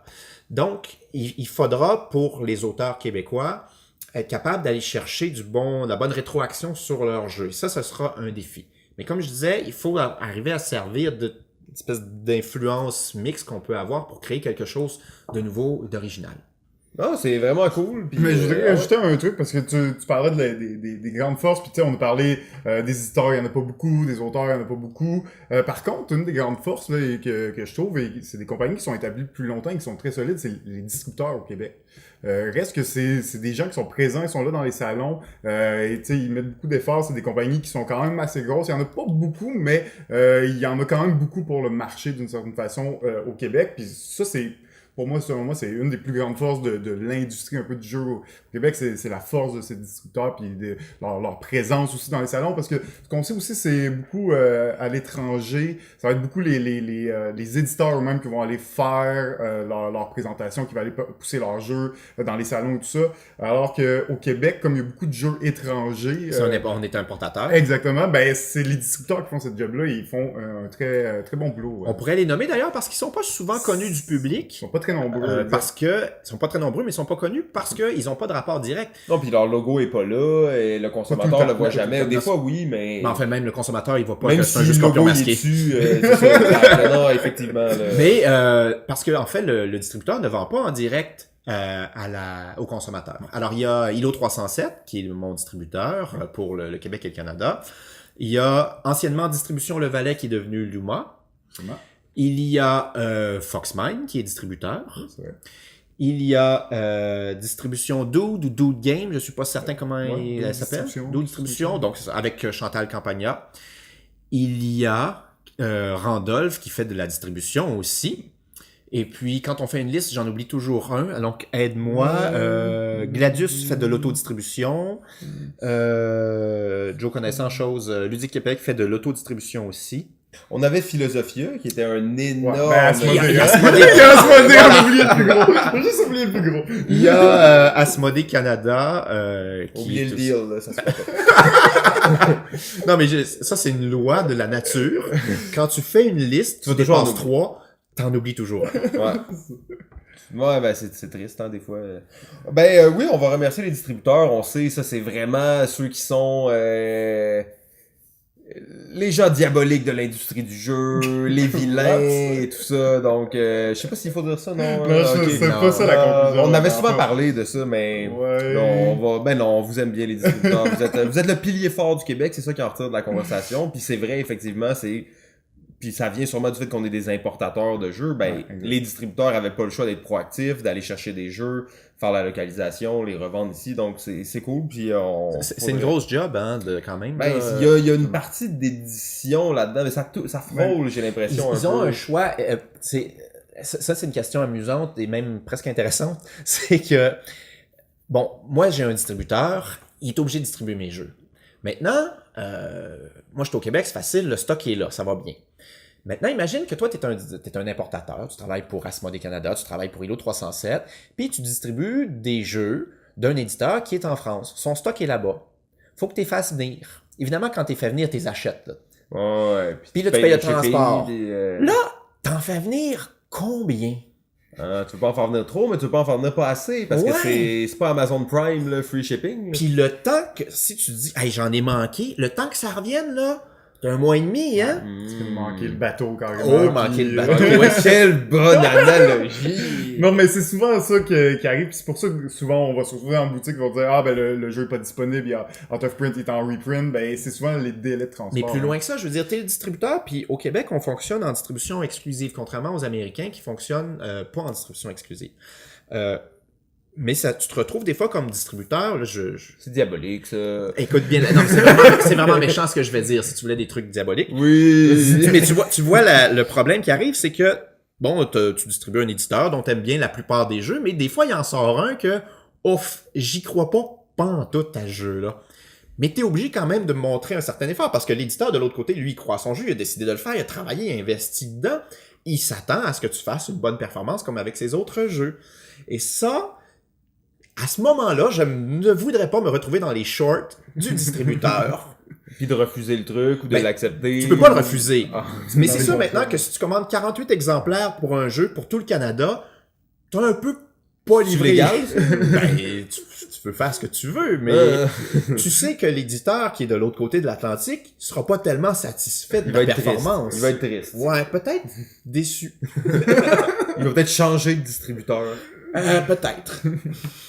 Ok, ben en fait, sérieusement, je m'attendais pas. Ben je m'attendais à ce que ce soit intéressant, mais pas autant. Puis là, on explose réellement notre temps. J'ai pas le timing, j'ai pas regardé. Non, non, tout on ça, a là. dépassé C'est pas comme où, là. jamais. J'ai là. une idée, on fait 2 balados comme. Ok, c'est bon, on la coupe là, puis on la reprend plus tard. Non, non, ok, on va continuer, on va voir où on va arriver. Peut-être que nous, on va couper ça en 4. Mais on est reconnu pour buster le temps. Mais là, tu regrettes hein, de m'avoir invité, hein? J'ai une grande gueule, moi aussi. On a reçu plusieurs personnes avec des grandes bouches ici et ben t'en fais partie, absolument. Mais quand même, on avait au moins 2 questions vraiment importantes qu'il fallait absolument qu'on te pose. La première question, c'est parle-nous du jeu Québec. Qu'est-ce que tu veux savoir? T'as une demi-heure. Vas-y, Vas-y, va là. aller chercher la boîte. Prépare ta question. T'as-tu eu une bulle au cerveau quand t'as décidé de faire ça? Qu'est-ce qui est arrivé? Combien Pierre t'a payé? Est-ce que t'entretenais une relation secrète avec Pierre ou avec Philippe? Par où commencer? OK, dites ça à personne. C'est un secret. OK. Mais normalement, je trippe pas sur tester des prototypes. Un éditeur devrait jamais dire ça.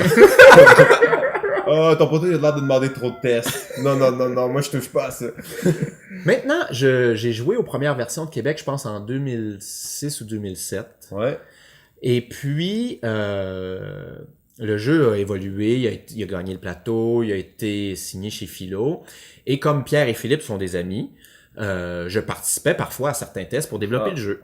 Plus le temps passait, et malgré le fait, comme je disais, que je trippe pas particulièrement sur tester des gros jeux, des prototypes de gros jeux, parfois, je choisissais de jouer à ce jeu qui était très imparfait, qui avait demandé encore énormément de développement, plutôt que de jouer à un jeu publié. Ah ouais, ok. Juste parce que t'avais quelque chose derrière, Ce jeu-là avait quelque chose de très fort, provoquait chez moi une grande émotion, une envie de rejouer, vraiment. Et donc là, je me suis dit, quelque part, je pense que ça doit être à peu près 2009, j'ai dit à Pierre et Philippe, écoutez, vraiment là, je joue au jeu, puis j'ai un plaisir fou, malgré tous ses défauts. Et je serais intéressé à reprendre le développement quand le contrat sera, si jamais le contrat se termine, parce que... avec Philo, ça l'a pas abouti, c'est ça. finalement. Donc, ils ont repris leurs droits. Et c'est un peu la bulle qui m'a passé au cerveau. Il faut savoir aussi que au début, Scorpion Masqué, en fait, aujourd'hui, je connais la compagnie, mais à l'origine, je savais pas c'était quoi Scorpion Masqué parce que ça n'existait pas. Ta ligne directrice était pas aussi claire ou... Mais je m'imaginais, après avoir publié Je te gage que, puis d'autres jeux, que tranquillement, ben les jeux prendraient de l'ampleur. Parce que moi, je suis joueur. Je prends autant de plaisir à jouer à Jungle Speed que jouer à Keylus. Ouais. T'es un gamer, tu peux jouer à tous les jeux. Toi, tu te disais, moi, je vais commencer avec des petits jeux, puis éventuellement faire peut-être des plus gros jeux de stratégie. Exactement. Mais au final, semble-t-il que ben j'ai un flair pour le jeu d'ambiance, puis ça fonctionne bien. Et je me suis rendu compte que c'est aussi utile d'avoir une certaine image de marque. Tu sais, après 3-4 jeux, déjà, j'entendais des gens dire « Ah oui, ça c'est très très Scorpion Masqué comme jeu ».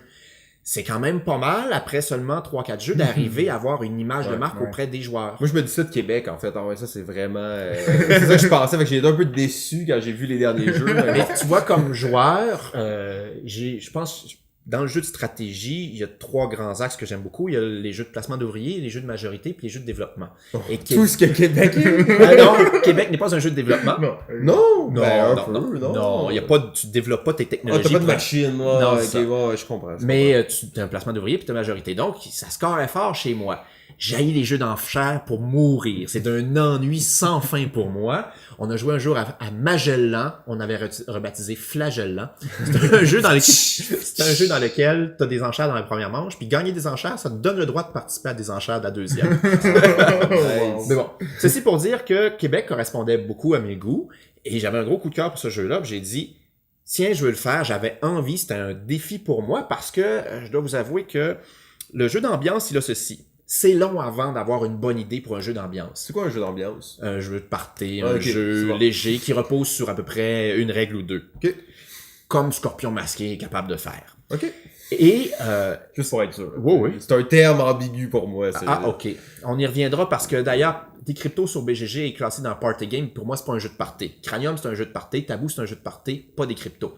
Mais Ouais. bon. Mais pour moi, c'est clairement pas un jeu d'ambiance non plus. T'sais. Voilà. C'est un jeu de tournoi. Là. Je sais pas. Il va y avoir un tournoi d'ailleurs prochainement. oui, il y a la dans les récréation, cryptos, là. oui. Ça va être cool. Mais bon, on s'emballe. Là, on où est en déjà rendu étais-je? à 4 heures. Tu là. m'as coupé le Excuse-moi. Un jeu d'ambiance. Ce n'est pas un jeu d'ambiance. Ce n'est pas un jeu d'ambiance, mais c'est ça. Alors, le jeu d'ambiance, une fois que tu as eu l'idée, par contre, le développement est pas trop compliqué. Tu sais, tu bricoles un truc ou deux, puis généralement, ça fonctionne ou ça fonctionne pas, puis t'arrêtes là. Par contre, avoir une bonne idée, je pense, pour un jeu de stratégie, c'est un peu plus simple. Le départ, Ouais. maintenant, le développement, c'est quelque chose d'autre. Et c'est là que la difficulté est. Et je me suis rendu compte récemment que je suis un gars qui carbure aux défis niaiseux. Genre, hey Christian, vas-tu courir un demi-marathon? Ben, c'est parce que j'ai jamais couru plus que 10 km dans ma vie. Ouais, c'est pas grave. OK, on y va dans 2 semaines. Ok. Genre, c'est une idée moyenne. C'est ce genre d'affaire-là. Hey Christian, tu viens-tu au championnat canadien d'Ultimate dans 1 mois et demi à Edmonton?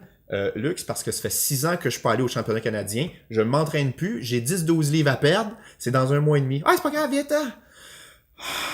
OK. Donc, je suis ce genre de gars-là. Et Québec représentait ce défi niaiseux. défi niaiseux, mais en même temps que un challenge que tu as envie de relever puis que tu te sens capable de faire. Tu dis, ok, c'est long shot, mais je peux le faire. t'sais, Ouais. puis- Puis qu'à la fin, tu dis check. Je l'ai fait. J'ai fait ça et on l'a bien fait. Les mécanismes ont encore, c'est drôle, je l'ai fait découvrir à mon groupe du vendredi soir. Mon groupe du vendredi soir est figurine et Ameritrash. Là. Ok.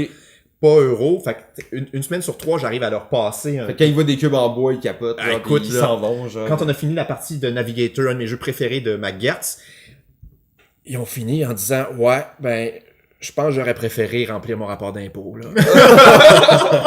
Ou je me sens comme à la fin de rapport d'impôt, quelque chose de même. Mais Québec a bien passé chez eux, ce qui pour moi est un petit miracle. Donc Québec, vraiment c'était tout ça. Je n'avais pas d'enfant à l'époque aussi, ce qui te donne tes jeudis soirs libres, parce que pendant, je sais pas moi, 6 mois, ben, tous les jeudis soirs, on testait Québec. Et le lendemain, le Scorpion n'avait pas non plus la taille qu'il a aujourd'hui, j'avais un peu plus de temps, j'avais moins de jeux, j'avais moins de marché. Et donc, je passais mon vendredi à faire des tableaux Excel de toutes les stratégies, les actions qui avaient été prises, puis je prenais des stats, le temps que ça durait, les pointages intermédiaires, combien de fois avait été jouée telle action. Donc, j'avais le temps de faire ça à l'époque. Ben, en tout cas, tu sais, moi, je trouve, puis avec GF, là, je pense que les deux, on en a parlé tellement souvent de Québec, ça reste pour nous un des jeux les plus sous-estimés, même pas sous-estimés, peut-être pas assez connus. Puis là, en tant qu'éditeur, maintenant, là, tu nous as parlé en tant que ta passion pour Québec et tout ça, mais qu'est-ce qui est arrivé avec ce jeu-là? Parce que selon moi, ce jeu-là, il y a le côté innovation, le côté diversité, le côté stratégie, dans le sens que tout est là pour que ce jeu-là soit encore joué maintenant parmi les gamers, particulièrement Euro. 2 explications. D'abord, une explication visuelle. On n'est pas sur la coche visuellement. Ni sur la couverture, mais c'est encore pire sur le plateau. Ça, je l'avoue. Moi, je trouve ça magnifique. Hein. Bon, ben écoute, merci. Faute de temps, de moyens, d'expérience, on n'était pas sur la coche. Bon. La couverture est correcte, l'illustration, mais le titre est pas bien rendu. Bon. C'est les côtés de la boîte. En arrière, c'est un peu moche. Ça, c'est notre faute. L'autre explication, c'est la mienne, elle est contextuelle. Alors, ce qu'il faut savoir, il faut se remettre dans le temps. 2008. 2011, la sortie de Québec. Oui, ok. Donc, les jeux de placement d'ouvriers et du Heavy Euro. Donc, C'était la fin, hein? ou- exactement, c'était la fin. Ça a commencé très fort avec... Ben, ça a commencé très fort. Il y a eu les premiers balbutiements, les Puerto Rico. Goa en 2004 à peu près. 2005 arrive Keyless, qui est une bombe. Ouais. Ils en vendent, je sais plus moi, 55 000 dans l'année, un truc comme ça. Et ça lance la mode du placement d'ouvriers et du gros jeu de gestion à l'euro, qui a été très forte. Et pendant une couple d'années, là, jusqu'en 2008, t'avais pas le droit d'avoir du hasard d'aucune façon dans ton jeu. Fallait que ton jeu, ce soit un jeu de stratégie pure, sans chaos, sans hasard. Tranquillement, à partir de 2008, le hasard fait un retour par la porte d'en arrière, dans la grâce des gamers, notamment, et ça c'est mon interprétation, mais j'y crois, par Dominion. Ouais, ok. Dominion qui est un jeu hautement stratégique. Mais où le hasard est quand même assez présent. Là. Oui. Et ce hasard-là refait tranquillement son petit bonhomme de chemin dans le cœur des gamers. Et en 2011, à sa sortie, Québec, tu apprécieras le jeu de mots, a été éclipsé. Par Eclipse. Ah! T'as compris. Évidemment. Mais on était rendu ailleurs. En 2011, on était revenu à du jeu plus thématique. On était revenu à du jeu avec des thèmes plus fun, comme Eclipse, à des jeux dans lesquels il y avait une dimension de hasard, même il y a des batailles avec des dés dans Eclipse, ce qui était complètement inconcevable en 2007. Puis maintenant, la moitié des jeux qui sortent, ben, il y a des batailles avec des dés. Oui, mais ça, il y a 10 ans, c'était ludis non grata. C'était pas acceptable. Et Québec est arrivé juste un peu tard comme ça. Je crois que on a là deux explications importantes. Puis est-ce que il va y avoir l'édition de luxe 10 ans de Québec? Il nous reste combien de 3. temps il nous reste 3 ans pour la faire. Tu sais, une belle édition avec une boîte, là, qui est comme vraiment excitante, là, puis quelque chose. Alors, Avec des petits bâtiments en 3D. Puis... Non. Ah, ok. Pas comme ça. J'ai donc fait jouer Québec à mon groupe du vendredi soir, dans lequel il y a Manuel Sanchez, le directeur créatif. Il faudrait refaire le design du jeu. Ben en fait, lui, il aime pas les jeux calculatoires, mais il a aimé Québec, il a même gagné en fait la partie. Il était le premier surpris. Ça aide à aimer un jeu. Oui, je sais. Mais il a été surpris justement encore de la fraîcheur, parce que les mécanismes demeurent très... Ce jeu-là, il ressemble à rien, même maintenant, là, puis il est comme, tu pourrais dire, ok, ce jeu-là, il a été fait cette année. Oui. Puis j'ai l'impression que dans quelques années, on va encore se dire ça, parce que c'est tellement un amalgame spécial. Alors, ben, t'as deux idées fortes. Un, la cascade, c'est-à-dire que quand t'es majoritaire, tu envoies tes cubes dans la zone suivante, puis ils vont être recomptés. Et l'autre truc qui est très très fort que moi j'aime, c'est que c'est moi qui décide quelles actions vous avez le droit de faire avec mon ouvrier. Mais j'ai intérêt à vous offrir des actions intéressantes. Et Non, ça, il y a ça une t'apporte. espèce de, pas de négociation, mais presque. Là, c'est comme, je vais-tu chez toi ou chez toi, mais cette action-là, mais il y a une tension qui est forte. Là. Très très forte. C'est ça qu'on cherche, là, l'émotion forte. Donc, on a le souhait depuis plusieurs années, on aimerait ça pouvoir peut-être l'épurer un petit peu. C'est pas impossible. Voilà, c'est toujours ce que je dis, c'est pas impossible. Ça fait partie des choses. Ah, dans la vie, j'aimerais ça faire ça. Québec de Dice Game. Québec de Card Game, non. Mais il y a... Mais on sent qu'il y a une petite case qui s'est qu'il y a créée. Il n'y a pas de check de fait en dedans, mais la case est là. Fait que... mais ça s'appellerait peut-être Montréal. Mais il y a quelque chose à faire avec la structure, le backbone qu'ils disent les Chinois de Québec. Ouais. Faut voir, mais bon, Philippe Baudouin aujourd'hui est pris il parcourt la planète. Le matin, il mange avec le premier ministre du Canada. Le midi, c'est en Chine. Puis le soir, c'est en France avec Element AI. Il travaille beaucoup dans l'intelligence artificielle. Okay. Il est un peu déconnecté de la création de jeux de société parce que il est vraiment dans son nouveau dada, l'intelligence artificielle. Et Pierre, ben, il est rendu pimp, comme on sait, donc on l'a reçu à l'émission d'ailleurs, il nous en a parlé un petit peu. Bon, ça, ben, donc peut-être qu'il y a un peu moins de temps pour les jeux, mais il a dit qu'il était intéressé par une édition 10 ans. Là. Ben oui, c'est ça, mais c'est un tandem, les deux travaillent ensemble, Pierre amène le thème beaucoup, puis tout ça, l'un drive l'autre. Donc, sinon, juste un espèce de wrap pour ceux qui l'ont déjà acheté qu'on peut coller sur la boîte, tu sais, comme ça tu sais, les gens vont plus vouloir jouer. Ben oui, c'est vrai, mon petit neveu est bon en dessin, il pourrait peut-être le refaire. Bon, tu sais, on sait jamais, hein, ça se fait. Dernière question d'entrevue, parce que là, on a réellement explosé la limite, il faut faire un top 10 express, mais là, t'as le choix, en fait, pour la dernière question. Soit que tu nous parles de ton passage au dragon, ou que tu nous lis 4-5 phrases d'un de tes poèmes. Moi, je pousserais vraiment pour les poèmes parce que c'est quelque chose d'inusité. Les passages au dragon, plein de gens connaissent la légende et tout ça. C'est quelque chose qu'on peut lire sur Internet. Alors que les poèmes, je pense que ça, c'est un peu plus secret. Oh oui, ça a l'air parfait, une belle page, là. Des pages vides en plus. Donc, tu vois, le genre de Pourquoi je fais du jeu d'ambiance comme auteur aussi? C'est un peu comme les poèmes. Je fais des poèmes Court. parce que c'est court. Moi, au bout de 2 pages, je suis plus capable. Faut que j'arrête. Fait que c'est pour ça que je fais des petits jeux. Un gars de momentum. Oui, c'est ça. Voilà. Mais on est dans l'épure, mais dans l'efficacité, par contre. Oui, l'élégance. Voilà. J'aurais pu être japonais. Je vais fermer les yeux. Oui. Alors écoutez bien. L'orage dans tes exigences me jette au fond de moi. Hors des maisons vitrées, il faut se fabriquer des heures géantes pour y suspendre nos paroles. J'en lis un autre. Ah, ben, vas-y, c'était magnifique. Moi, j'étais là, le gars, il est vraiment dans l'épuration. En même temps, je pense que c'était beau. Je sens que tu veux en lire plus, mais on n'a pas nécessairement le temps. Va falloir que je le réécoute, plusieurs fois avant de saisir, vraiment, parce qu'on sait, hein, ça, c'est court, mais il y a un autre petit, là. T'es là, le gars, il a pas ouvert son mémoire de maîtrise depuis 5 ans, pis là, oh oui, c'est vrai, j'avais écrit ça, j'avais un talent.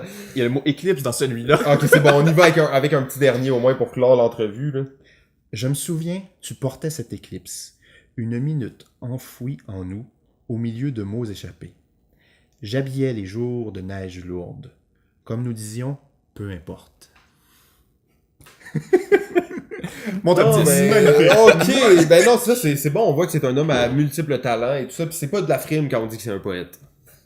Donc, le top 10. Dans le désordre. Puis, dans le désordre, ne respecte aucune règle. Aucune règle. Alors, comme je vous ai dit aussi, hors d'onde, j'haïs les top 10 parce que au-delà du problème de on est à quel moment, c'est quoi mon humeur, des gens présents puis de ma fatigue, qui fait varier nos goûts puis ce à quoi on a envie de jouer, il y a le problème de est-ce que tu veux que je te parle des jeux qui m'ont marqué, qui ont construit mon identité de joueur ou qui m'ont amené à jouer, mais auxquels je joue plus beaucoup aujourd'hui. On pourrait nommer par exemple Loup-Garou. J'ai énormément joué à Loup-Garou, mais j'y joue plus aujourd'hui. Mais faut-tu que je le mette dans mon top 10 parce que c'est clairement un des jeux que j'ai plus joué dans ma vie. Il est-tu dans ton top 10? Il est pas dans mon top 10. Bon, fallait pas que tu le mettes. Non, mais c'est quand un top 10, hein, c'est libre à chaque. On sait que c'est une question de shit puis que ça fait chier tout le monde. Puis il y a pas une personne qui est arrivée puis qui était content. Il y avait des gens qui avaient des petits papiers comme ça tordus dans leur poche remplis de sueur. Puis là, ils étaient comme ils ouvraient ça, ils étaient même plus à de lire parce que tout avait des teints. mais c'était écrit au plomb, hein, ça fait que ça avait frotté. Non, c'est ça, exact. Les gens étaient vraiment inquiets par rapport à ça. Donc numéro 10. El Grande. Oh, ben El Grande. là, Un classique. El Grande. Alors, s'il vous plaît, jouez à El Grande, faites-vous plaisir. C'est un des jeux qui a le mieux vieilli. Il a 23 ans cette année, ce jeu. Et il reste encore frais, moderne. C'est un jeu européen, c'est un jeu de majorité. En fait, c'est pratiquement le jeu fondateur du genre, des jeux de majorité. Un jeu de majorité, c'est un jeu dans lequel on a tous des petits cubes qui représentent nos armées ou nos émissaires. Et on a une carte divisée en régions, un peu comme un jeu de guerre, comme Risque. Sauf qu'on va jamais détruire les unités des autres. On va plutôt tâcher d'en avoir juste Un petit peu plus. un petit peu plus que les autres dans un maximum de régions pour marquer des points. L'ennui, c'est que si tu te sépares trop, tu seras majoritaire nulle part, tu feras pas de points. Et si tu te concentres juste à un endroit, ben bravo, tu vas gagner cette région-là, mais tu vas perdre toutes les autres. Absolument. Bien résumé un jeu de majorité, ça, c'est... Je vais penser à Québec. Un petit peu, un petit peu, oui. Et El Grande, ben, il s'explique en moins de 5 minutes. Il est très efficace, il est très violent, mais il est vraiment agréable à jouer, rapide, élégant, comme je disais. C'est un jeu fondateur vraiment très important, marquant, qui demeure agréable à jouer aujourd'hui. Ouais, et ça c'est intéressant que tu le mentionnes, il y a plusieurs personnes qui l'ont mentionné déjà, il y a des jeux qui ont été très fondateurs, qui ont été très bons, mais qui ont un peu mal vieilli ou tu sais qui ont été un peu déclassés par d'autres jeux. Ben tu vois, Keylus, dont je parlais tout à l'heure, j'étais un gros fan de Keylus, je dois avoir une 30aine de parties au compteur, mais de l'aveu même de son auteur, le jeu a vieilli et Ben, puis... il y a eu tellement d'innovations qui a été faites sur ce thème-là en particulier. Mais, saviez-vous que Oh, Dice Game de Keylus, non? Keylus s'en revient 2.0? Pour de vrai, Oh, avec oui. rebooté, avec des nouvelles... Qui est ok. jouable en 1 heure, avec des streamlinés, toutes c'est recalibrées. intéressant, ça. Oui, il travaille là-dessus. Ben, El Grande, c'est un des jeux qui a justement très bien vieilli. Numéro 9! Numéro... Même s'il n'y a pas d'ordre. Ouais, c'est ça. Ok, toi, tu le fais à l'envers. C'était pas ton topper, ça? Space Alert. Ah ben Oh, oui, El Grande et Space Alert, on a pas mal mon top. Ah ouais, ok. On C'est le ça. fait à l'envers. Et c'est aucune convention n'est respectée Non. aujourd'hui. Space Alert Space Alert. est Space un Alert. genre de jeu qui existe depuis une dizaine d'années, justement, qui est le jeu d'ambiance pour gamers. Oui, il y en a pas beaucoup Ouais, dans cette absolument. catégorie-là, puis celui-là, il en fait partie. Galaxy Trucker, du même auteur aussi. C'est un jeu relativement compliqué. T'en as pour 5-10 minutes à expliquer les règles, comme faut. T'as beaucoup de petits points. Mais c'est un jeu qui est drôle. C'est un des rares jeux où tout va pas comme prévu, ce qui est le contraire d'habitude des jeux de stratégie gamer. Mais c'est pas grave, c'est drôle.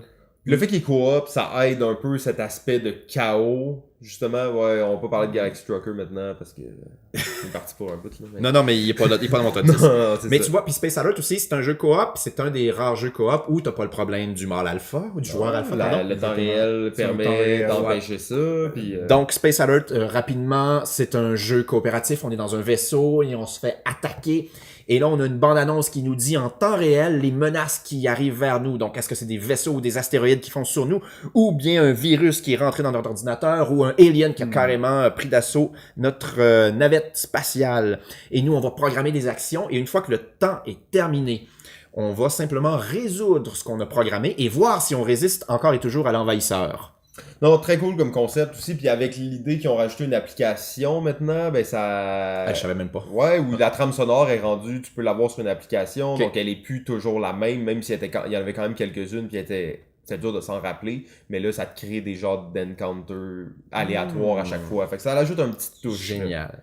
Numéro 3, Mare Nostrum. Numéro 3. Oh oui, ça c'est un jeu que j'ai jamais joué, mais que Et ça fait plusieurs je pense personnes que qui nous en parlent. Ça manque à notre culture. Ouais, ouais, C'est tu vois, le les gros gars, jeu de on a pas civilisation. joué. Mare Mais Nostrum là, a longtemps été mon jeu préféré.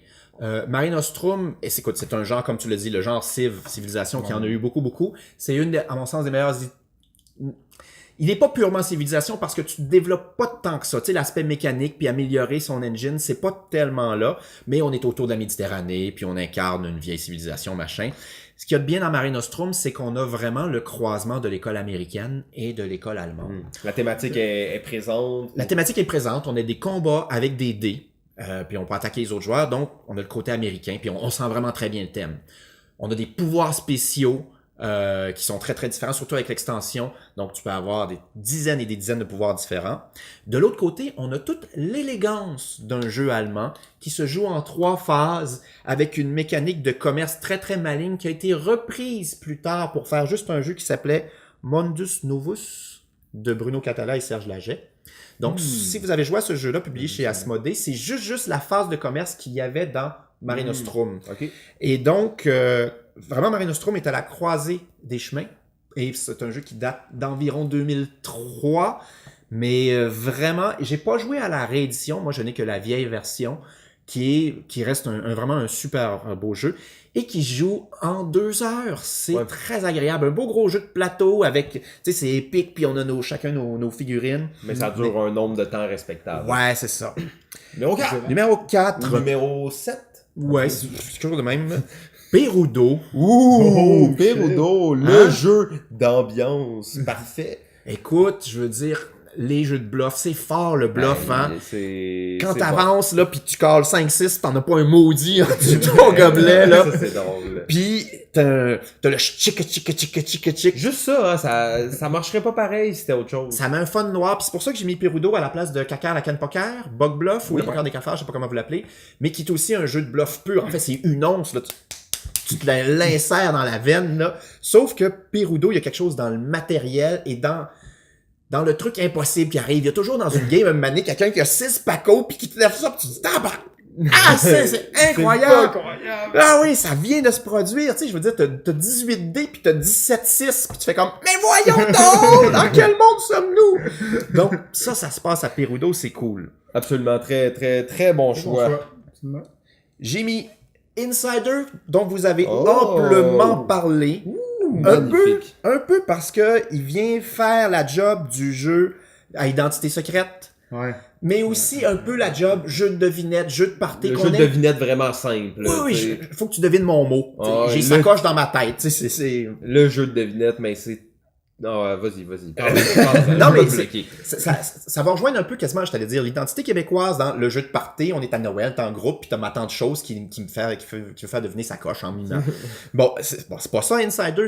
Insider, c'est plutôt l'idée que moi, j'ai un mot secret, je le sais, et puis il faut que je le fasse deviner, puis donc tout ça, mais mélangé avec un jeu à identité secrète.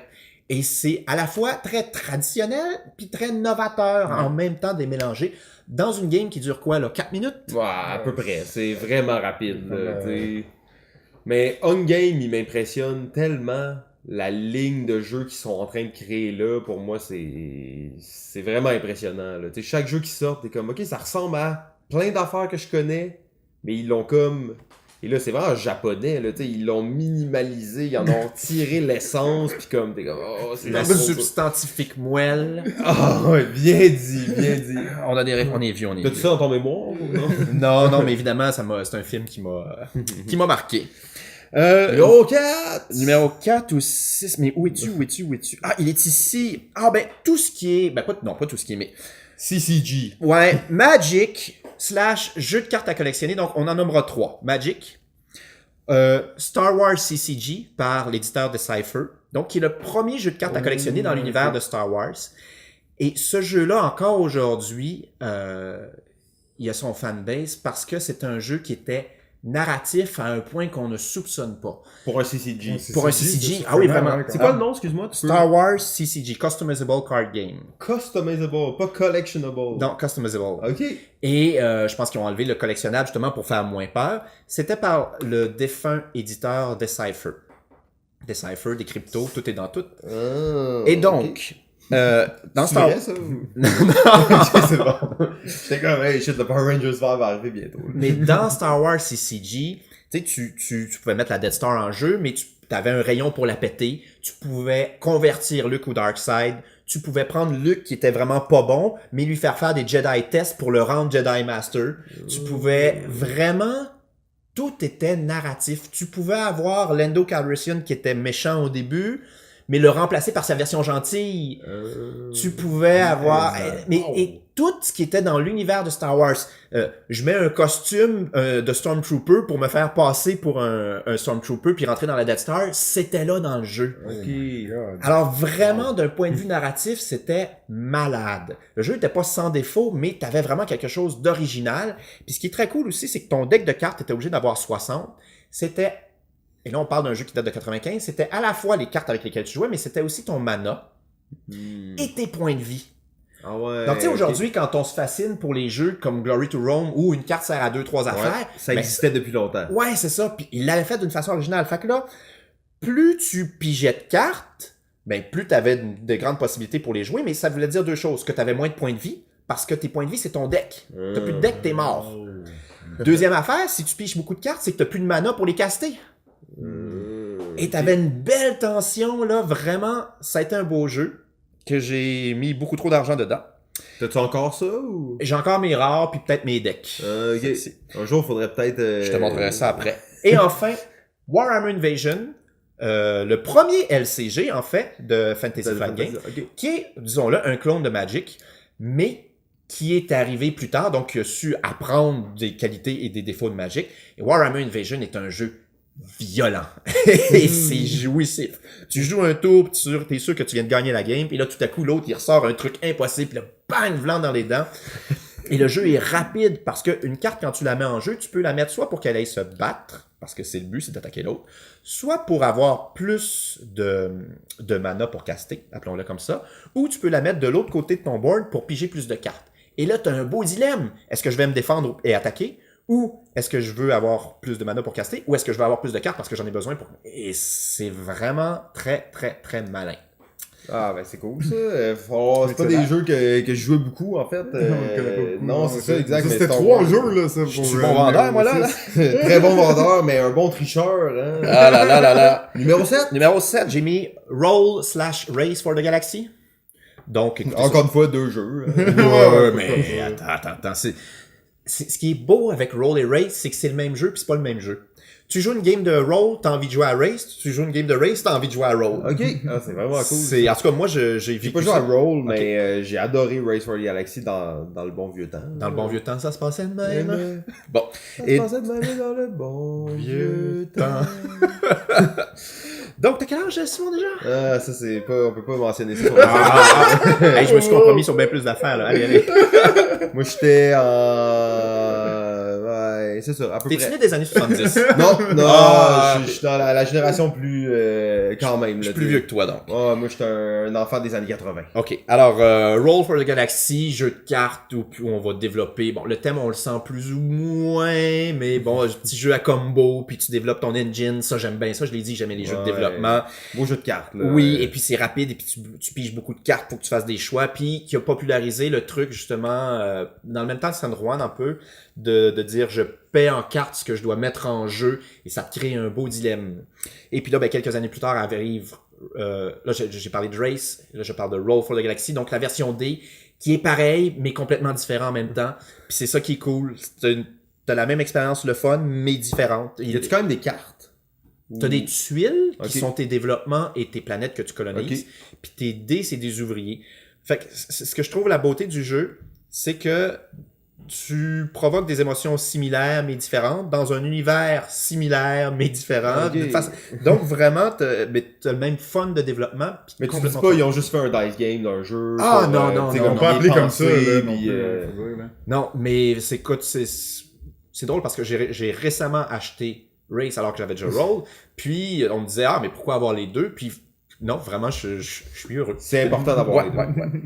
Numéro 8, on a Navigator de McGertz, donc qui est à la maison ici avec ma copine Mélanie, un des auteurs qu'on aime beaucoup.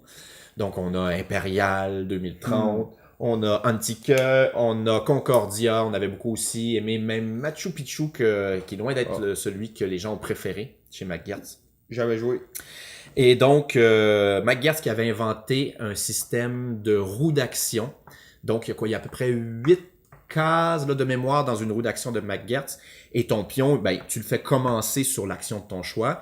Et au tour suivant, tu peux avancer ton pion de 1, 2 ou 3 cases maximum. Sans aiguille d'une montre, donc ça te limite aussi sur tes... Exactement. tes actions. Donc, tu as toujours 1, 2 ou 3... Tu as toujours 3 actions devant toi. Tu peux pas faire trop d'AP, mais tu as toujours des beaux choix. Toutes les actions, tu veux toutes les faire. Mais donc, tu voudrais t'arrêter sur chaque case, mais en même temps, il y a toujours un incentive, un intérêt à aller vite pour faire le tour de la roue. Fait que tu as un beau dilemme qui est là. Navigator est probablement, à mon sens, c'est pas son plus original des jeux. Imperial l'est plus. Mais c'est peut-être un de ses plus réussis. Et c'est pour ça que je l'ai mis. Puis t'as aussi un autre mécanisme que j'aime beaucoup. T'as un mécanisme de boursier / spéculation. Ok. Faut que tu arrives à prévoir ce que les autres vont produire pour toi le transformer. Parce que si tu fais la même chose que les autres, ben tu feras pas d'argent. C'est un jeu qui est très économique. Ok. Ah, ça, J'aime c'est cool. beaucoup c'est les- intéressant, là, les jeux qui arrivent à bâtir un engin, mais qui se bâtit avec qu'est-ce que les joueurs font, dans le Et fond. tu vois, c'est ce que j'aime dans un jeu comme Québec, dans un jeu comme Navigator, c'est que la partie, elle joue bien sûr sur le plateau, mais elle joue dans les yeux des autres. Faut que tu arrives à voir ce qu'ils vont faire, et si tu arrives à l'anticiper, ben tu vas gagner. Ouais, puis c'est pas de la négociation en tant que telle, il y a pas d'échange entre les joueurs, mais il y a une espèce de lecture de où le jeu s'en va, c'est La quoi les situation. tendances, qu'est-ce que les gens ont besoin. Et c'est qu'est-ce- très jouissif de se dire, moi j'ai souvenir de parties de Navigator où j'avais commencé une stratégie, je sais pas moi, de produire du sucre, puis là je vois les autres commencer à en produire, je dis, ah non, je suis dans la chenoute. Puis là tu prends une minute pour dire, ok, je suis à un tournant de la partie, là il faut que je change de stratégie, qu'est-ce que je fais? Puis tu prends le moment pour analyser, ok, ils vont se diriger là-bas, fait que moi je vais faire ça, mais c'est très risqué parce que tu avais déjà commencé une autre stratégie, il y a un coût à changer de stratégie, mais à la fin de la game, ça a été payé, payant, ah puis ouais. là, c'est cool ça. Ça n'a pas été juste une analyse mathématique du plateau, ça a été une analyse des stratégies Des des joueurs, autres joueurs, et ça c'est intéressant. Ouais, moi c'est ce que j'aime. J'aime l'interaction dans les jeux, et juste Scorpion Masqué, il y a toujours beaucoup d'interaction, et puis ça on l'a dans Navigator. Numéro 9, on a mis le bon vieux 6 qui prend. Oh, 6 Nimt. 6 Nimt. Alors, si vous n'avez pas joué à 6 Nimt, écoutez, c'est un des ancêtres du jeu de cartes. Ça date quoi, de 99 à peu près, ce jeu-là? Je sais pas, mais ça date d'il y a un certain moment quand même, puis la boîte l'envers de fait ça. présager que ça date de plus, là, tu sais. Hey, si tu moches rien qu'un peu, on va se le dire. Ça, c'est un jeu, justement, qui a manqué d'amour au niveau de la direction artistique, là. Oui. J'ai de la misère. Je préfère le traîner dans un sac Ziploc, Ça fait moins peur. parce que j'ai plus de chances de le faire jouer que si j'avais de la boîte. Et pourtant, ce jeu-là, tu le ressors année après année, ça marche toujours, qu'on soit 4 joueurs, qu'on soit 10 joueurs, il n'y en a pas beaucoup des jeux. De De 4 à 10 qui sont aussi bons, puis qui sont simples. Puis... Et puis c'est un jeu aussi qui a participé à construire ce mécanisme-là, que je pense que Joël Orandolph, il aime beaucoup, qui est le choix simultané. Tout le monde a choisi une carte en même temps. Là, on en a vu du draft, du Seven Wonders, entre autres. Mais avant, c'est ce qui prend. Il y avait peut-être eu Stupide Vautour dans les mêmes mais années. c'est dans le même genre, un peu. Ouais, puis, mais et ça, vraiment, c'est C'est un jeu qui est rafraîchissant, qui aujourd'hui encore reste très original de dire, attends, tu choisis une carte, on fait juste les placer en ordre croissant, mais si tu as placé la 6e dans une ligne, tu dois ramasser de cette ligne-là, puis ça te donne des points négatifs, comme si on jouait à la dame de pique. Et ça demeure très original, pas trop imité, et ça marche Mais bien. ça a le côté jeu de levée qui est simple, accessible, mais qui est pas comme... C'est un trop traditionnel dans le jeu de levée avec Comme tout le monde joue en même temps, on peut jouer à 10, puis c'est pas plus long, hein. Mais non, c'est ça prend 30 secondes, donc tu joues une partie en 5 minutes, puis t'en refais une autre, c'est vraiment cool. Bon choix. Numéro 10, Wow. on reste dans le jeu d'ambiance. Je crois pas avoir jamais perdu une partie de Time's Up. Ok, on a un champion ici, peut-être. Donc, écoutez, on va retrouver le jeu de party, le jeu de devinette. Donc, celui-là a su le renouveler d'agréable façon. Ouais. Et puis, il y a quelque chose de le fun dans la facilité. En fait, la progression. C'est qu'au début, c'est facile. Je veux te faire deviner quelque chose. Je te le décris en entier. Et après ça, il va falloir être créatif puis se souvenir quel mot a été déterminant dans mon explication pour te faire redeviner la même affaire. Donc, il y a une belle innovation là. Ouais, et le mime à la fin, qui est un classique du jeu de ma tante chose, qui va nous faire deviner ça s'accroche. Ça flotte! Ouais. Oh, ok. Si. Ouais, excusez, là, ça fait trop longtemps qu'on est là. Moi, j'ai perdu le contrôle. Faut que je me retienne, moi. C'est toi, là. Ok. C'est déjà fini, de toute façon. Donc, super top 10, en fait. Hein, je pense que t'avais pas à être gêné. Ton top 10 est, ma foi, assez respectable. Oui, varié un peu aussi. Varié. On a du party, de la stratégie. On avait un peu de tout. Ça paraît, en fait, que Jimmy n'était pas là aujourd'hui pour nous ramener à l'ordre. Jimmy, qui est notre directeur technique, qui s'occupe que les épisodes se passent de façon respectable, malheureusement, ne pouvait pas se déplacer ce soir. C'est la faute aux Power Rangers. C'est la faute aux Power Rangers. On a au moins passé 10 minutes là-dessus. Donc ça nous a pris du temps. Christian, j'espère qu'on va avoir la chance de se reparler, de repasser du temps ensemble. Il n'en tient qu'à vous. Nous, on cherche des invités récurrents sympas, là, parce qu'on a invité plein de monde, puis la plupart du monde était un peu plat. C'est comme... donc on cherche des gens qu'on pourrait réinviter plusieurs fois. Tout ça. Quand ton bureau va être moins loin, peut-être que ça pourra se donner. Mais merci énormément d'avoir pris ce temps-là. Merci beaucoup, on sait que c'est quand même beaucoup de temps. On te souhaite la meilleure des chances avec tous les nouveaux projets. Je sais pas s'il y a... les gens peuvent suivre où là, les nouveautés pour le Scorpion masqué. C'est où la meilleure place, je sais pas, s'ils veulent rester au courant, acheter tous les jeux qui sortent puis capoter, genre écoutez, faire un tatou du Scorpion masqué. Les Facebook puis les Twitter, on est là. OK. Et puis, on a un Instagram aussi, qui est alimenté par Hélène Vigneault, justement.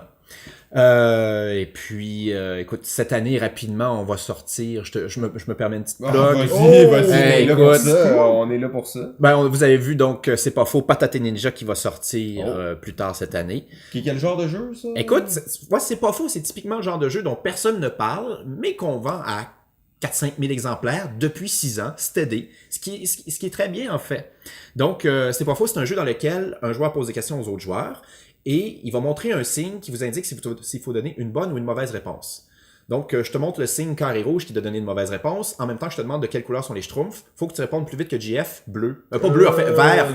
Donc, c'est un jeu de vitesse où il faut dire la vraie chose ou la mauvaise chose, mais c'est des questions simples. Et comme, tu sais, si je te demande de me dire de quel instrument joue un saxophoniste, mais qu'il faut que tu donnes une mauvaise réponse, t'as juste le mot saxophone, puis t'es super stressé pour répondre plus vite que l'autre. Fait que c'est beaucoup plus difficile que ça n'en a l'air. Okay. Et là, on en a fait une version famille, où au lieu d'interroger votre culture, puis là, je mets des gros guillemets qu'on voit pas à la radio, on va interroger une illustration très très drôle qu'on a mis au dos de chaque carte. Patate et Ninja, c'est ça? Patate et Ninja, c'est ça. Il y aura des patates, des ninjas et des patates et des ninjas. Mais on s'est vraiment éclaté, puis on a mis des chiens licornes et puis des... Ok, vraiment des choses oui. explosées. Et il y a des gags, en fait. Un peu comme un film de Pixar, c'est que c'est un jeu familial, mais il y a des gags à destination pour des les parents. adultes. Ouais, Voilà. ok. Et on va sortir... Peut-être, j'ai commencé à en parler tranquillement sous couvert du secret. On va sortir notre prochain jeu de la gamme Petit Monstre, dans lequel il y a Chasse aux monstres, à la bouffe, Monstrueux et Wendigo. Et ce sera la réédition du jeu Zombie Kids qu'on avait fait il y a 4 ou 5 ans. Et on va en faire j'oserais dire le premier jeu type Legacy pour enfants. Des grosses coupes, ça! Et l'idée, on va pas déchirer des cartes ou barbouiller son plateau, sauf que il va y avoir, la base, ça va être le même jeu, avec les mêmes règles, on commence, Et puis, chaque fois qu'on joue une partie, on peut placer un petit autocollant cerveau dans sa jauge de progression. Merci. Et un peu à la manière du jeu vidéo, il y a des achievements à réussir, des c'est un jeu de trophies. badge, là. Et puis, chaque fois que tu en réussis un, tu le coches, puis tu peux mettre un autre cerveau dans ta jauge de progression. Et rendu à un certain niveau, ben là, tu peux ouvrir une enveloppe qui te donne des nouveaux pouvoirs, des nouveaux modes de jeu, et le jeu va s'enrichir progressivement, puis tu peux jouer, puis découvrir des nouvelles affaires pendant 20-30 parties. Puis c'est vraiment cool. Mais c'est intéressant aussi dans le cadre d'un jeu pour les enfants parce que ça te fait moins de règles à assimiler au début, puis ils peuvent progresser avec le jeu, puis emmener, ils savent comment jouer, ben tu peux juste rajouter une petite règle, puis ça permet pas d'étirer le plaisir, mais tu sais, d'aider les jeunes à s'investir plus dans le jeu. C'est la meilleure chose pour leur en donner plus. Parce que si tous les pouvoirs, les règles optionnelles sont dans la boîte au début, ça va être trop lourd. Comme tu l'as dit, c'est trop à assimiler du premier coup. Alors que si ça vient progressivement, c'est plus facile. Mais aussi, tu sais, si tout est là au début, tu te demandes, ben là, est-ce que je dois jouer avec tout? Ou, tu sais, souvent, il y a des éditeurs qui vont offrir une espèce de bac à sable sans trop de guide. Puis là, ils peuvent dire, tu peux jouer de même, tu peux jouer de même, tu peux jouer de même. Mais le joueur a besoin d'être guidé. Et là, comme ça, tu sais. Ouais, joue de même, puis après ça, joue de même, puis après ça, joue de même. Il faut guider l'expérience du joueur. Et nous, c'est ce qu'on va offrir avec Zombie Kids Evolution. Ouh! Ouais, moi, je vais jouer à ça. Une extension des cryptos. Non! Non! Ok. Ce sera pour la prochaine fois. Je vais attendre d'être réinvité. Je vais faire ma guidoune. Oh, ils sont ça à la fin de même. Ok, ben alors, comme vous le savez, on a dépassé la limite à 100%. Si c'est votre premier épisode, ben c'est peut-être pas le meilleur à écouter en premier parce qu'il est un peu long, un peu plus déconstruit. C'est sûr qu'on aurait pu vous le dire au début, mais c'est toujours le premier épisode que quelqu'un, puis on sait pas à l'avance. Habituellement, on nomme plein de gens à la fin, puis on parle de plein d'affaires, mais là, on n'a pas beaucoup de temps, fait qu'on va juste parler d'une seule personne. On va parler de Marie. L'organisatrice d'événements du Randolph, top organisatrice. Félicitations Marie, continue ton bon travail. C'est d'ailleurs elle qui a participé au développement de la soirée de Speed Gaming. Oh, Ben absolument. oui, donc, tout est approprié. Le Power Rangers vert est là ce soir parmi nous. C'est ça. Donc, Christian, encore une fois, merci beaucoup. Bonne chance et bonne chance dans vos nouveaux bureaux avec une nouvelle équipe, avec tout le dynamisme qu'il se doit d'une jeune entreprise québécoise dans le vent. Cette fois-ci, il va les éclater, les dragons. JF. Hey Simon, c'est un plaisir. Continue à jouer. Continue à jouer.